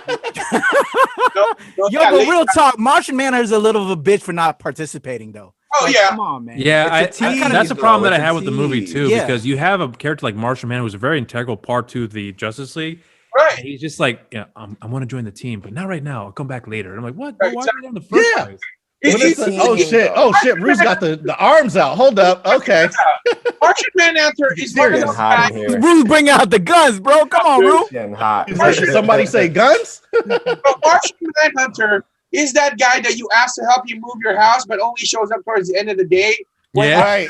Now, Oh, I'm so sorry, guys. I forgot. You said 5 o'clock. Oh man, I'm sorry. oh, damn, dude. Right. I was on Martian time. My bad. But let me help move these pillows. And like, fucker, you got superpowers. Right. You can lift the whole house. You know, and that's who Martian Manhunter is to me. But- The crazy thing is you have seen Steppenwolf come to Earth. Like you're seeing mass destruction. Like there's no way you sit out of that. I mean, and like, so this is Martian Manhunter's sons. Oh man, that's Steppenwolf. Oh, he's about to destroy the world. You know what I should do? I should play Martha Kent. Yeah. That was that's what I feel like his reasoning behind is like, you know what how I can help with all my superpowers. I'm gonna play Martha Kent. so that that nobody attacks us. To Lois, yeah. He's like, Lois, why don't you go tag in? Go see what you can do. Yeah, exactly. So but I still think would have been the best scene is like, bring out the big guns, and Martha Kent starts yelling at her son. But I mean, What? I think you touched on something. That's a payoff, right? That's a moment and a payoff. Like, Martha's still alive. That is his mom. And in BVS, Martha was the whole big thing to get him to stop fighting the first time, right? Exactly. Like, why wouldn't you use that again in this? Because then it also doesn't make BVS seem so stupid. I mean, sorry, I don't know if y'all thought it was stupid, but that was me. No, you're good. I don't think that's the thing. It's a payoff, right? Because Martha is the one who got Batman to stop killing Superman. So now when Superman's about to kill them, you bring out Martha, and it's like, oh shit, okay. And then it's no longer like a meme or a joke or some shit. It's like, yo, Martha be saving the fucking day. Like, when the day needs to be saved, you bring out Martha. Yeah, and that's the problem that I had with this movie because in BVS they especially with that Flash sequence where Bruce was dreaming when he was talking to the Flash. He's like, Lois, she's the key. You're right about him. So apparently she's supposed to be that key to the events supposed to happen in that nightmare sequence. Right. But it was never really established with this movie. I don't know because if that's supposed to be set up in the upcoming sequels, if that was ever supposed to happen. But she was there, and then she was in, then she was out, and then she was back in again, and then she was back out. So I didn't really feel her impact to the story the way that they had set that up with BVS. So I have no idea really to what extent how integral she is into that story, apart from the fact that when she dies, Superman obviously loses his shit. We know that part, but I didn't feel that impact with her story at all. I think she was actually the weakest part of the story, in my opinion, apart from some other things. I don't know if you guys felt the same way too. I think that's because we should have had Man of Steel 2 a long time ago. Yeah. I agree. Yeah, no, that would have been better. Because we initially were supposed to get Man of Steel 2 right after the real Justice League, if things were supposed to pan out right. But what up? No, I'm sorry. Just to support what you're saying, Rue. Mm-hmm. I mean, the story of Lois Lane is so integral to the story of Superman. It is very integral, and I think you're right. We should have gotten the sequel to Man of Steel, so that maybe there would have been more substance, would have been more meat for the storyline for Lois Lane and in this whole deal. I agree with you. Yeah, but honestly, when I'm talking about it with you guys, the more I'm listening to you guys talk about the film, my perception of the movie, I still like the film. I'm not denying that at all, right. But there's certain perspective that I'm getting from you guys, positive or negatives, that I'm looking at with a whole new set of eyes now. So I still plan on going watching it again to see if those perspective that you guys have given still holds up for me after this conversation, because there's a lot of things that I didn't really pick up before that you, Glenn, have been bringing up, and even you, Francis, and even QAP and Rue. You guys are giving me something to think about with this film that I thought was like so highly regarded, and I'm looking at it as yeah, you know what? This kind of just went down another level here for me. So we just ruined it for you. No, you didn't ruin it for me. No, you didn't ruin I'm it. Still at 10 out of 10. I still think it's a good movie, regardless. I don't think it was boring by any means. Yeah. Well, I mean, the thing is, to make a movie like this is fucking hard, right? Oh yeah, no doubt. So I mean, it's a marvel of what he has done. But it's just like I said, it's like choices that make me be like, what? Like, you turn the movie on, and it's in 4:3 aspect ratio, which is because he wanted to do it for what do you think about that? I'm sorry, Glenn. It's like the number one thing when you see it, and it's like, wait, so it's automatically choices, right? The first choice, what aspect ratio is this all going to be in, is like one that makes you wonder, like, what? Like, why? And then you get into it and you're like lost in it. And then another choice comes up and you're like, wait, what? And then, and it's like, that is the thing for me. It's like, there's so many layups that I'm just like, but again, I loved it for like what he did, but it's just, like you said, it's just, I keep looking. I'm like, why? But what did you think, QAP? You had a problem with it or what? Oh, the film? Yeah, no, the way the format, how it again odd. Like Glenn's been nailing out the head, because that's why he and I kind of talk the same on reviews. But it bothered me. What I understand in from a filmmaker's perspective, the kind of like presentation. When we're as filmmakers, we want you to see it in a certain way. But I'm now more widescreen.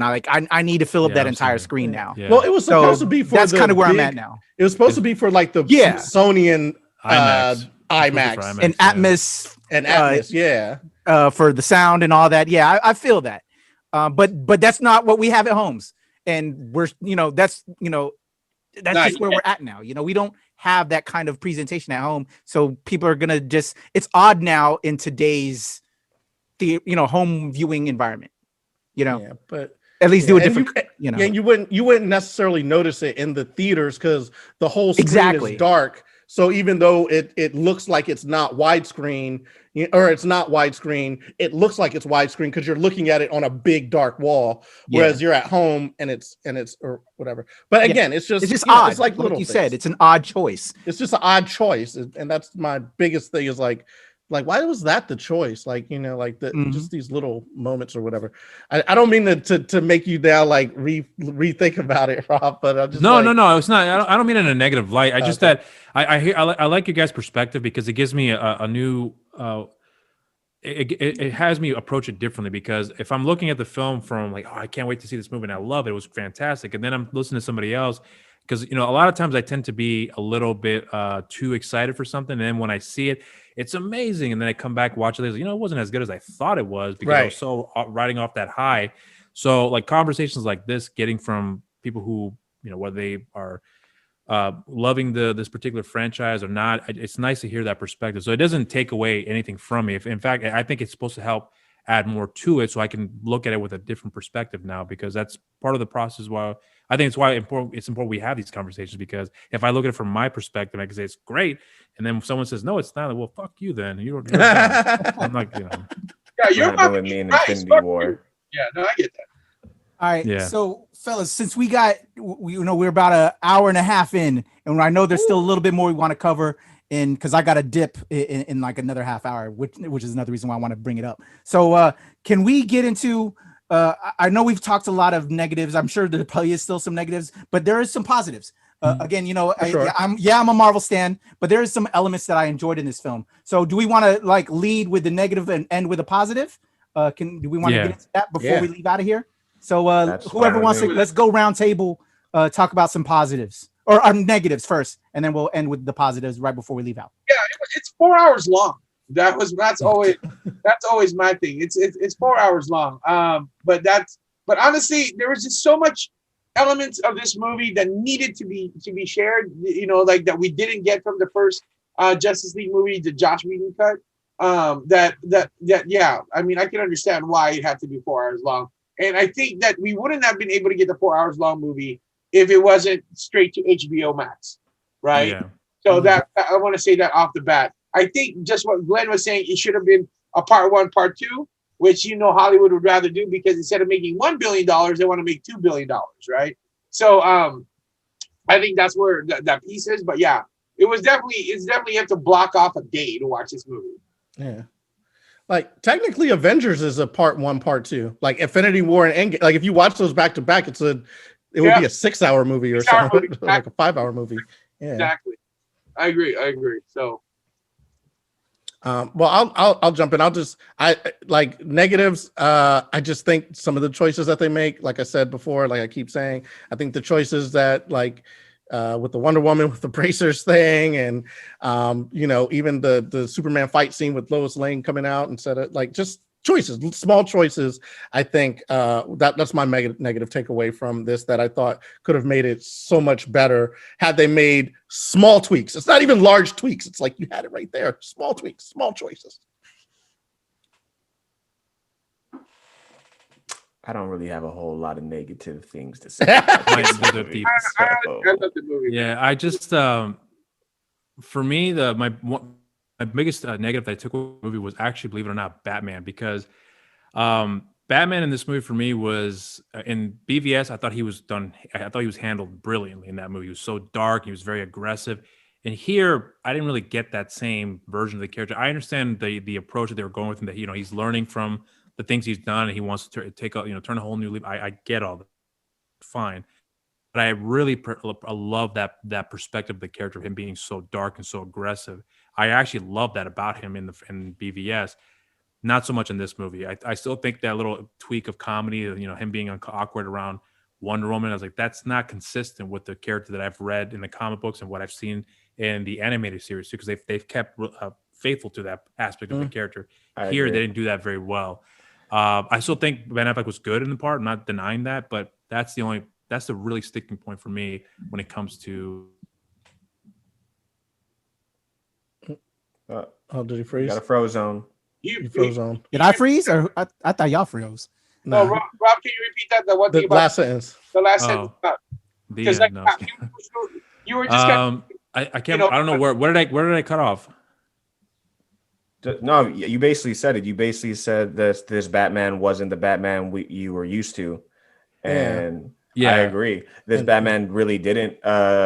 He was trying to be on a more lighter note. Yeah, he said that thing to Patrick to Alfred at the when they're on their way to go fight Steppenwolf, and he's talking all about hope and everything. You never hear Batman talk about hope. Oh god, I hated that part. But I will say, at the apocalyptic scene at the very end, we did kind of get back to his dark. Because I think there was a point for that. I think he was supposed to get his hopes high because of everything happening, and then they were going to lose at the end with Darkseid, and then everything was going to be post-apocalyptic, and then he was going to lose all that hope again. Yeah, because that part of him, being, having a little more faith, I was like, that doesn't sync well with me.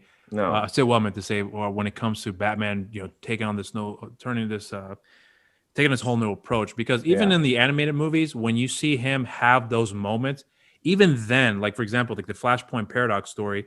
He's still that same guy, but when he gets that letter from his father, he cries. He's just, all he says is, "You're a good messenger," or something like something effective, true to the character, and straight to the point. And I'm like, that's Batman in a nutshell. Even when he's in those soft moments, he still retains that hardness, but he lets out that bit of light to say, you know what, I appreciate what you've done. Now get the fuck out of here. Like that's Batman that I know.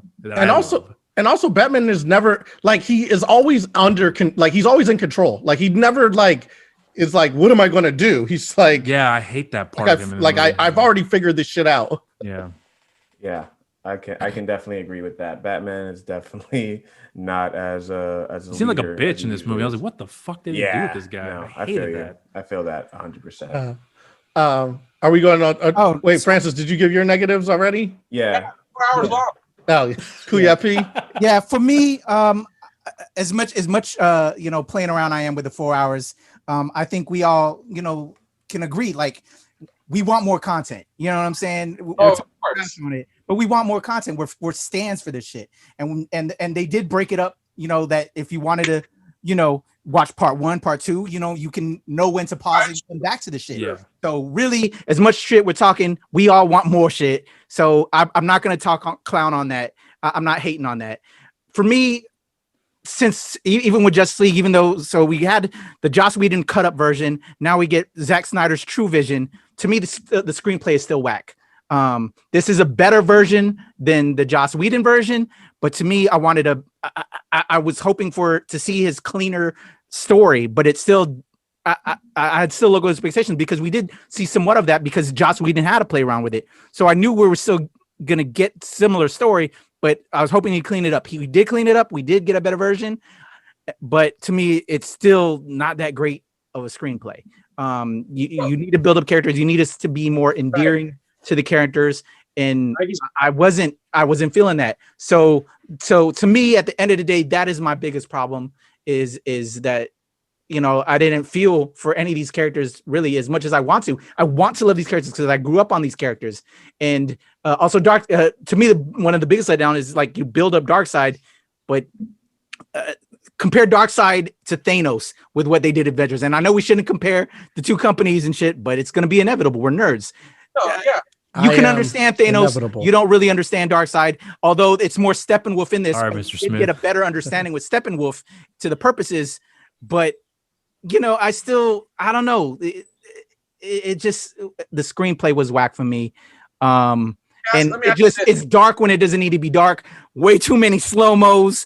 That it was overindulgence. Right. which is to me a Zack Snyder trait. Which but then at the same time, I am a Zack Snyder fan. I've loved some of his other work, but it's just it just didn't fit for me, and I want to love it, but I didn't. So biggest thing for me is screenplay in the negatives. So I mean, for me, let me just ask you this: or Patrick and everybody else, what do you think that when Zack Snyder was cutting this movie, that the Joss Whedon, he's like, I got to get as far away from Joss Whedon's cut as much as possible? Do you think? Yeah, no doubt. I think he just kept with his plan. I think I would agree with Rue. Yeah. He kept with his I would plan. hope so. Yeah. I don't think he tried to change it at all. No, what I'm just saying is, just to confirm, just to clarify myself, is that, do you think I mean, of course, he saw the Joss Whedon one. There's no way he didn't see that one, right? Well, he says he didn't. So. Oh, really? He's saying Yeah, that? He might not have. he never saw it. Yeah, he might not have. Who knows if doubt it's true or not? But he says he didn't watch it. Well, if he didn't see it, I'm gonna give him the benefit of the doubt. Then I would think that maybe this was completely what Rue was saying, completely his vision from when he was putting this movie. I just thought maybe that when you're talking about the storyline, Patrick, is that maybe he's like, oh, I'm just gonna somehow negatively or positively the Whedon cut influenced his cut. Just my thought. Yeah. So, Wait, was in this cut didn't have that scene where Superman went to like Israel to save like the hostage or whatever? It didn't have that scene, right? No, they took the whole family out of this cut, and we didn't see anything. So, we probably won't know what happens with him. Snyder probably just decided to cut that whole side family. Because that was something that was added by Whedon for this movie. For that, I thought Snyder had a whole plan for the family. That's what I saw. Yeah, Maybe. I don't remember. But I think there was also controversy too, which is another reason why it got cut. The other thing was like, remember that family in the Whedon cut where Flash is doing like the funny scene where he's like running alongside. Yeah, like that scene wasn't in this one either, right? No, that's a Whedon. That's a Whedon thing. Yeah. So I don't know. I mean, I guess we could move to like positives, right? Yeah. Is that where you're going with this? Yeah. I'll start with the positive because like I keep saying all the negatives, like I didn't like it, but I'm kind of schizophrenic where I'm like, nah, but I still enjoyed it. And like I said before, it's that whole thing of like, there's so much there that they could have had. Like, you could still have the tone, you could still have the darkness, you could still have all of this and make it work. But it's like some of the choices didn't quite work in this thing. I think some of the things that were done well were, I thought that the action really held the narrative together. Anytime that happens, usually the movie's not going to be too good. Like where you're holding on to these big set pieces, big action movements to like bring things together. I think they did that well. So the characters, they looked good in like the thing that they were doing outside of Ezra Miller's Flash, because I still don't know why he leans forward and he runs like he's swimming. It's so weird. I think that's because they're trying to make him seem like he's not a runner at all, but he is gifted this power. He runs like Steven Seagal. Yeah, so he runs goofy, but he runs super fast. Fast. There might be something there. But again, show me that. Like the scene where he's saving the chick, like instead of fucking touching her hair, show us why he runs so goofy. You know what I'm saying? Like show us that. Don't give us this weird. Don't show us him being a creeper. What? Is this a positive or negative? No, shit. Sorry. The action great in this film, and I think that there are a lot of moments in it where you get to see the scope of their powers. I think are dope. I think that was done really well. You know what I'm saying? You get to see what each of them can do, how they can manifest their powers and whatnot. So the action in it, I thought was good. I think that'll be my positive for it. I definitely.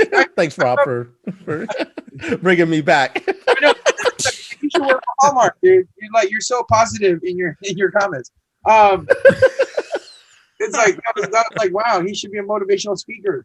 But I love the fact that they took the time to give us some backstory, because from the original plan, they weren't planning to show the story of Wonder Woman and Aquaman and Flash and Cyborg they were planning to show that after the Justice League movie, if I remember correctly, right? Mhm. So I love the fact that this kind of gave us some backstory, because for me, it's like it's got to you know like the struggle of the superhero, right? Like why is this really happening? I mean, I love that touching moment when Cyborg saved his dad's life. You know, he's like, because he's still my dad. I might not like him, but he's still my dad, right? Right. And then he was, I don't think, like when he found out that his dad wasn't trying to destroy the mother box or the third piece of the mother box, he was trying to put a tracker on it. Like I think he picked up on that. Like he knew his dad was smart enough to know that there's nothing in this earth that can destroy the mother box, right? But why did he still sacrifice himself? I think that was the connection that if we didn't see how much how much Cyborg hated his dad for being just like his dad, right? Mhm. I don't think that would have made sense as much to me as it would have if he didn't do that, you know. And so the mere fact that because it's 4 hours long, he, you know, Zack Snyder definitely has more time frame to give us the backstory, I think is what made this a lot better, in my opinion, than the Joss Whedon cut. So Nice. that's just my 2 cents. I guess for me, the biggest positive I could take from it is that the idea that this movie came out after all the trials and tribulations that it went through. I mean, it's nice to see that, you know, there's a major support to have to finally see this version of the movie that was intended to be out there initially. Right. And not only do we get that, but we also get an extra 2 hours, whatever, on top of that, to see that full vision, at least up to within the framing of this particular story. So I appreciated that, and that's my biggest takeaway from that, because it's very rare. I don't think this has ever happened before, where you have someone who worked on a project and walked away for personal reasons, of course, and then there's other things that kind of filtered into that as well. And then they say, you know what, people are asking for it. Go ahead and finish. It'll give you this the amount of time and money to do it, and then work your magic. And then here we have this this particular event in our lives. You know, this is, if you compare it to like Endgame, where Endgame was an event, it was a huge event. Here you get to have that, but for some reason it feels much more personal because, well, yes, we're obviously at home to watch it, but it's more personal because for those of us who have been very who admire this particular vision, we wanted to see that, and we finally got that. And whether or not you like it or not, you have the opportunity to see something like this happen. So this is quite an eventful moment in history, if you really think about it, where someone's given the opportunity to finish what they started. And that's my biggest takeaway. As far as the film itself, I like the movie. I still think it's a good movie. I don't think it's the greatest film I've ever seen, but I think if I were to rank it as far as my DCEU films, this certainly is easily within the top 5 for me personally. But that's where I stand with my positives. Let me say this. No, I'm just kidding. No, you know, man, I'm obviously the black sheep in the group. Not saying people don't like it, but I definitely love this movie the most. And like Robert said, for personal reasons, you know, I have a super connection to these characters that I've grown up on for years. And this movie finally lets me get a more kind of live action version of my favorite all-time villain, which is Darkseid, you know? Right. So, you know, just that scene where Wonder Woman cuts off Steppenwolf's head and then Darkseid catches it with his foot. And that's his son. And he doesn't even care about him. Isn't his nephew? No, Steppenwolf is his son there, I think. Oh, okay. That's just badass to me because that's how true of a villain you are, you know, and you don't even care about your son. Just crush his head. Right. He feels no remorse. And the fact that we got to see Snyder's version, this was technically supposed to be 2 movies and it's wrapped up in one because, you know, I feel if we were in an alternate timeline and we got to see everything play out the way that he envisioned it to, we would all have very different opinions and feelings of how this would be. But the fact that it is what it is and we're watching it the way it is, I'm super grateful that I'm alive and I get to see this movie play out, even if it's not what I envisioned scene for scene in my head. And just the fact that it was able to get this far to be released, I'm hoping that, you know, it does well with critics and it does well number wise to the point where, you know, the DCEU can maybe get back on track to what they were planning initially, because I feel like for a couple years they were lost. They didn't know what to do. And now they're kind of getting back on track with the solo movies and different stuff. I like that they're not just doing a straight, extended universe that everything's connected. I like how they're still doing different movies with the same characters in different universes. So I think that's dope. But overall, like, yeah, this movie is it's just so amazing. I'm so blessed that we have it. Yeah, that's true. I'll piggyback and say, like, I think as much as I complain, it's dope that we have this. I love the DC universe, and I love those anime movies. So that's why it's like that's why it like hurts me that I critique these so much. But I think it's just dope that we got this. You know what I'm saying? I can't say enough for the fact that I'm complaining about somebody giving me a piece of my childhood in live action. Yeah. And really I shouldn't be, but I'm what you want from me? What you We're all want? allowed to have our opinions for sure. You know what I mean? I definitely have my opinions about Infinity War, but we don't have to get into that. Oh, wait, can we do one on Infinity War next week? I'll look into scheduling. I can look into scheduling. Hopefully, I will get sick from the vaccine by next week, so I can even rewatch it again. So, for me, man, positive is that this film was fucking made, man. That that this DC stands that deserve it. Like my boy Rue, he got what he wanted, and I'm so happy for that. It's if not for the fans, that this wouldn't have been made and to get this true vision. So I'm happy for my DC boys. And like, again, I want to love it. I just, it's hard to critique, and Glenn said it perfectly. Like as much as like we have to critique this because in a way, I'm so happy it's here. You know what I'm saying? It's a better movie than the original Joss Whedon joint, but I'm gonna still watch the Joss Whedon joints because there's elements in that I liked, and there's elements in this I like. So I'm still gonna check it out because I grew up on this shit. I love it. You know what's coming next, right? The Joss Whedon, Zack Snyder 7-hour cut. Hell no, nah. But it's so to me, it's a positive for the fans. It's a positive that it's heroes that we want to see.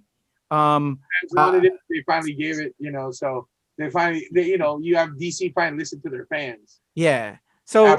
So to me, that's the ultimate positive. I don't want to go back to the negatives. I just wish more for my boy like Rue. Like to me, Darkseid, I love Darkseid as much as I love Thanos. Actually, if not a little bit more, to be honest with you. He was one of my favorite villains. Over there, along with Lex Luthor and Joker. You know what? As I think about it, DC has a lot of badass villains that I love. Yeah, they do. Yeah, they do. I think so does Marvel. So does Marvel. But Darkseid, I just wanted more for Darkseid. That's why I brought him up earlier. So just for now, if we were comparing Darkseid to Thanos, Darkseid. Of course, absolutely Darkseid. But Thanos killed what's his name, Gamora, right? But he felt bad. But he cried like a bitch, and Thanos was like, Darkseid was like, Darkseid's like, nope, that's why do you think I call him Steppenwolf? Because I step on him. So, before we roll out, man, and I hate to roll out because I always have a tremendous pleasure with you guys, man. I love y'all. So we've talked about some of our favorite DC films. Let's give us your top 3 out of right now. Real quick, just top 3, and then I have one more question before we sign out. So top 3 DC films of all the DC films that have been brought to the screen, not just this current, wave of characters. This I'm also throwing in the Keatons in there, all of that. Top 3 DC films of all time. With the Keaton? Oh, don't do that. I'm just gonna go with this current universe. I want all of them, bro. You gotta because it's too hard. I'll be here forever trying to remember. Well, then Francis, who's next? So, be ready when it comes back to Batman Forever is like number 1. Like that shit. So there you go. Batman Forever. Give me 2 more. I love Batman Forever. Out of this universe, I would say Aquaman, this Justice League, and then Shazam would be my number 1 out of this whole universe. But there's so like all those other Jim Carrey as the Riddler, like that shit was, I don't know, that was Batman Forever is dope. Dark Knight, that would be in there. All right. So well, you said I would go, like I said, I'll go on forever. So I'll keep it short, keep it to this universe, and I'll just say Aquaman, this Justice League, and then Shazam. All right. Wonder Woman's close with Aquaman. If you had to choose between Shazam and Batman Forever. Shazam. Okay, there you go. That's what I want. Francis, give it to me. Who you got? I would have Top to three. say, I would have to say Green Lantern is Oh definitely my god! one of Please them. tell me you're Definitely not. joking. I'm joking. I'm joking. He's Oh, definitely that's not one of it. them. Stop peer pressuring me. But don't invite him next time. Okay, so for me, it would have to be the original, Batman Michael Keaton, because I love Jack Nicholson. It was like you ever danced with the devil in the pale moonlight. Yeah. That's dope. He's right there. Wonder Woman, just because she's gonna be my future wife. That's just a fact. And but I think she did a really great job in that movie. And I love Shazam. I really love Shazam because I think the casting was great and the story was great on that one. And I can't wait to see Black Adam. So I mean, I'm so excited about that. So those are my top three. Rob. So my top three are going to be The Dark Knight, and I love, man, I'm going to go with Shazam, and then my number one, Man of Steel. Oh, I forgot Man of Steel. See, I forgot. Okay, Rue. Man of Steel instead of Aquaman. Yeah, I'd probably say Dark Knight, Man of Steel, and that's a good one. Suicide Squad, probably. Oh wow. I'm surprised. Wow. Okay, Well, I'm not gonna okay. say that's number one, but that's in the top three. That it's not which is, you know what I'm saying? Because if I'm saying number one is probably Dark Knight, that's the best Yeah. superhero movie of all time in my opinion. But yeah, I like Suicide Squad, and I'm excited for the new one. I'm ready for the second one. I'm highly anticipating the second one. Same I here. think because I love fucking James Gunn and what he did with Yeah. Guardians. I'm highly anticipating what he's gonna put Absolutely. down on the next Suicide Squad. So Not hype John Cena's in it, but whatever. John can act though. He can act. I think you're gonna be blown away because they already spun off with the Peacemaker joint. So Yeah, I think they're You're shooting right, it you're right right. now. I think we're gonna be surprised. We'll have to see. For me, real You're right. quick, Keaton Batman number one, followed by Superman 2, with Christopher Reeve, and then third Wonder Woman. But of the new joints, I will preface doing a little bit what Glenn did. Shazam number 1, 2 Birds of Prey. Oh yeah. But I think, Interesting. Yeah, and no, I'm not really. anticipating that the new Suicide Squad will be my new number 1 of the current shit. Oh wow. Okay. Because It's that's how gonna be much I'm good. anticipating James Gunn killing it with Suicide Squad. So, All right, okay, cool. Yeah, Pete. last question, man, for all y'all, man, before we get up out of here is, so, they gave us this Zack Snyder cut, but the word is, and we have the upcoming Suicide Squad that I just talked about. And then what other one, Rue, since you're more the DC head, what else do we already know that's on the slate? We're gonna get the solo Flash film. We're Okay. getting a The Batman Batman. film. That's Oh yeah, the completely Batman. The different. Batman is already filmed. And then I know we're in the works for a New Gods movie. Yes. Ooh. Yeah, that's still. Yeah, and the Black what's the Adam status joint. on that? Yeah, Black Adam's supposed to be shooting next month, but new Black guys have Adam. a while, um, quite some time. The they- status on that. Yeah, but I know they have the director.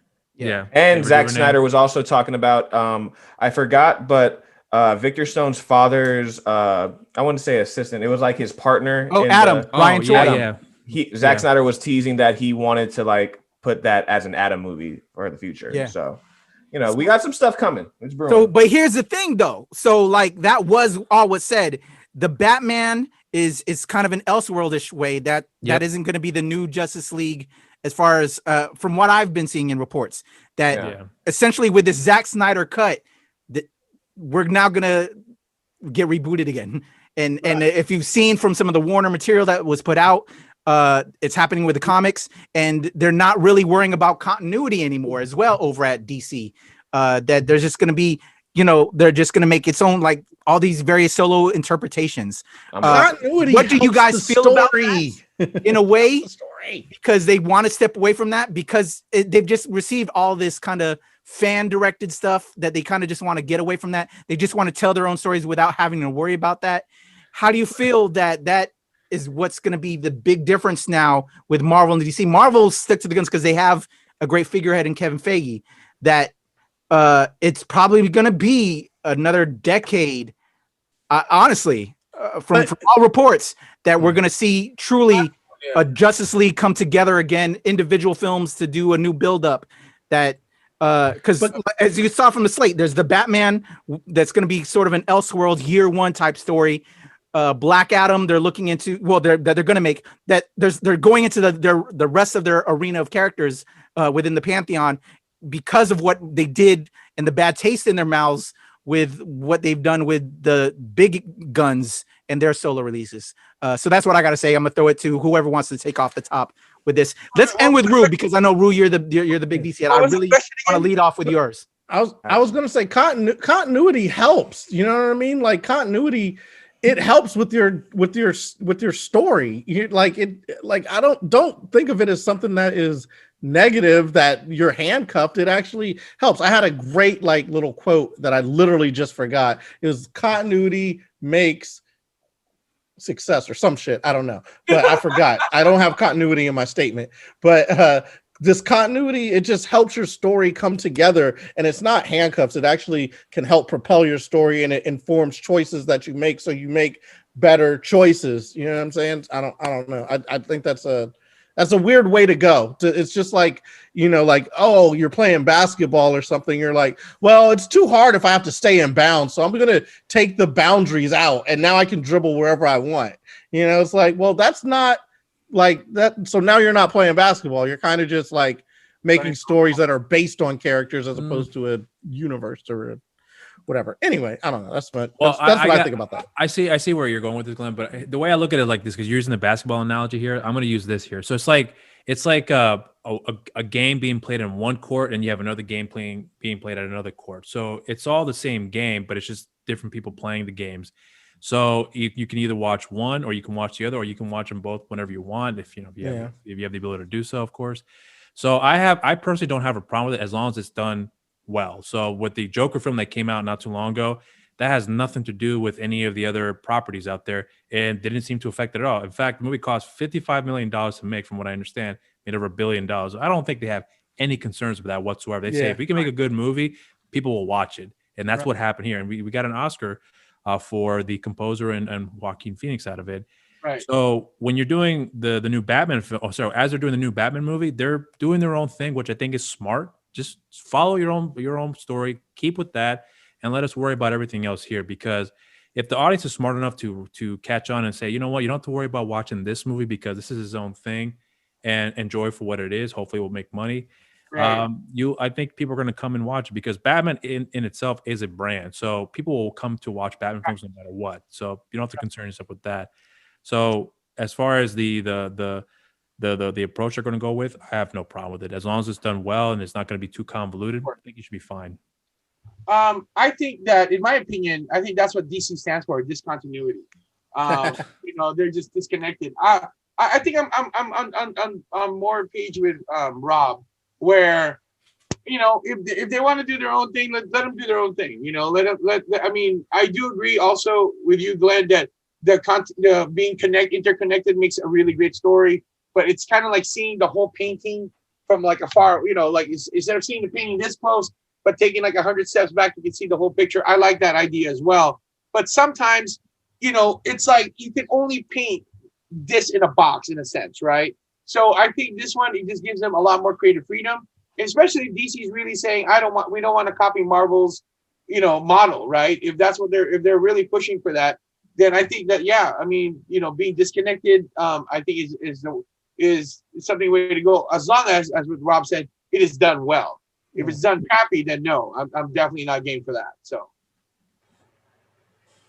okay, so basically, yeah, I feel like Rob and Francis kind of took the words out of my mouth, but it's exactly that. We've had superhero movies in the past do well, and without really any type of backstory or connections from previous movies to lead up to other movies before. We've gotten any Superman or Batman or Spider-Man movie where we already know the story. We don't need to have all these different types of connections in order to get another franchise. And DC, personally, I feel does it better than anyone when it comes to having a multiverse of different types of Man, this vaccine is killing me, guys. I'm sorry. No worries. This is so bad. This is exactly the time you don't want to have a cloudy head. But no, DC. I just feel like DC. They've made it their thing to always do different things and not have everything always have to be connected because they're the multiverse comic book company. You know what I mean? Like Marvel does have a multiverse as well, but if you read a DC comic, they're always jumping from world to world. It doesn't really matter, you know, for DC specifically. When you read a Marvel book or a Marvel comic book and everything, it's usually generally in that universe for the whole story. You never know what's going to happen with DC. So who's to say that all these movies that we see that are disconnected can't be connected later on, if anything, you know, because just the way that movies are and the way that Hollywood is, they'll give us something if we sign enough petitions. Yeah, absolutely. If I can add one thing too, if you think about what Marvel has done too with their properties, especially when it comes to like the films and the TV properties, they always have to have some sort of connective tissue, so that way you can see that it's all part of that same universe. Yeah. And look how successful that was to the point where people just didn't really care. Because even when you watch like the Punisher, Daredevil, like all that other stuff that was going on outside of that particular of those particular shows didn't really make a difference for me, because the show was good. I didn't really care if it was connected to everything else outside of it, because it was barely even mentioned for the most part. And at the end of the day, it's not even going to be part of the continuity, because now that they're all under one umbrella, somehow, some way, they're going to fit in those characters eventually. And whether or not they're going to continue from the previous narratives, who knows? But I think DC is smart to just approach it separately and let them do their thing and get the right people involved to do the projects justice. Word. I will say this: in the new Batman, please don't show the scene of the parents dying. Like, we get it. They've died in every film he's had. We get that point. You're good. Just, it's Batman porn. It's like they always have to give us that. Like, come on. It's like every movie these motherfuckers die. Come on, we get it. So, you guys see that one meme about, like, you know, because like the guy playing Batman is Robert Pattinson, who of course played a vampire in the Twilight series. Right. See that one meme that a vampire does turn into a bat. I never thought about that. You're right. Yeah. It wasn't my idea. I wish it was mine, but that's like, hilarious. Wow, that's hilarious. A I never vampire thought about that. A bat. So Love it. So this was a lot of fun, man. I know we could probably go longer, and we'll probably have to maybe break down some of other stuff if you guys are interested and have us dig into some other film classics. Because I was like, you know what? Swamp Thing, the original Swamp Thing back in the day. I don't know if y'all remember that. So was good. My jam. That was my Really jam good. too. Like, maybe we should do like a classic DC joint. You know what I'm saying? Because I got love for DC, man. Because Wes Craven directed that one too, if I'm not mistaken, right? Did he? I think he directed the first one. Okay. We could I do think classic he did. Marvel too. I love the You know what? 70s Incredible Hulk. Yeah. Oh, bro. Yeah. David Banner. Yeah. That shit. Hell smacked. I love it. Oh yeah. So, man, this was a pleasure, guys. Man, this was a lot of fun. yeah. This was fun, man. I think we can all agree. We love DC. We want more DC films. Yes. Whether or not they continue on with what they did with Snyder stuff, we just want more DC films because we're all nerds. We love superheroes, and I'm just happy for brothers like Rue as a Marvel stan, you know, that deserve this shit. You know, I'm happy for you, bro. You got the Snyder cut. Before we leave out, one last thing, we'll do one more roundtable. Tell everybody how they can reach out to you beyond just the NRW, where nerds rule the world, and New Release Wednesday. Glenn, Level Up Comedy, tell them what's up.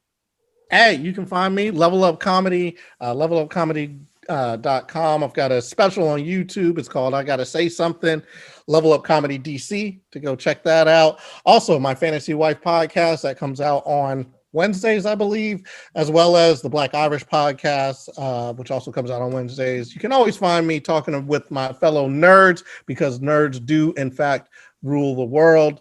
And that's about it. You know, I'm always out here slandering DC. But it's all with love, man. It's all with love. Big boy, what's good? Well, okay, so yeah, you can find me on Instagram at Big Boy Escrimador. You can also like follow my main channel, which is youtube.com/413 group.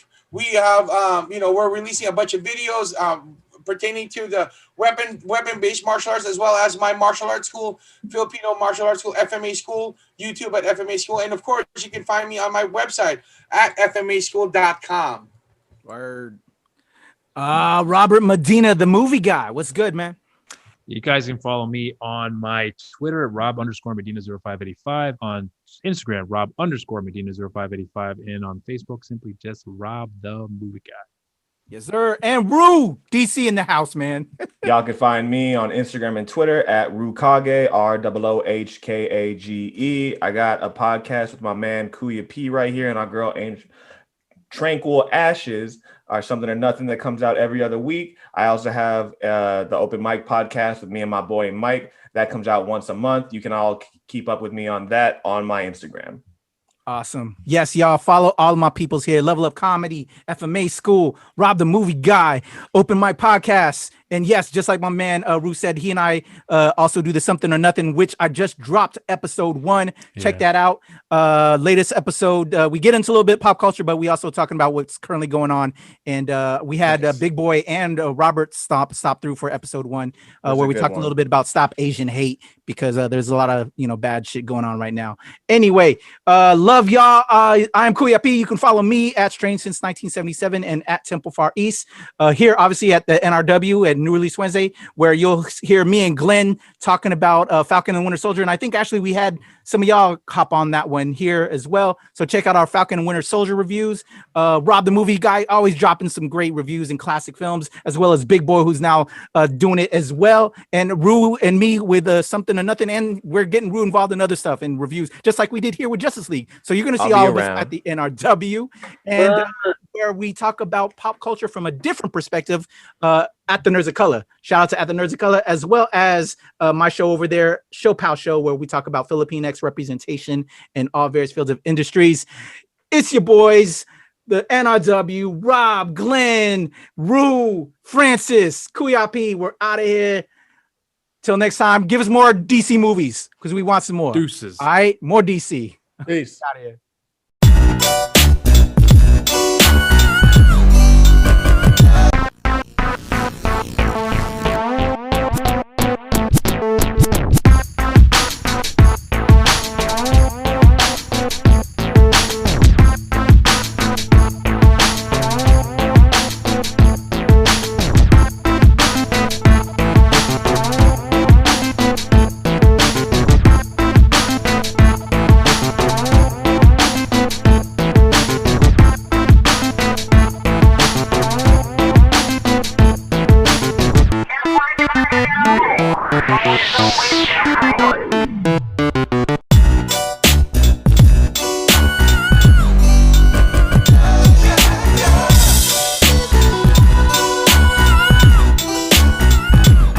Well, it's the NOC in full color, you see me? The hard knock life, comics, movies, and TV, yeah.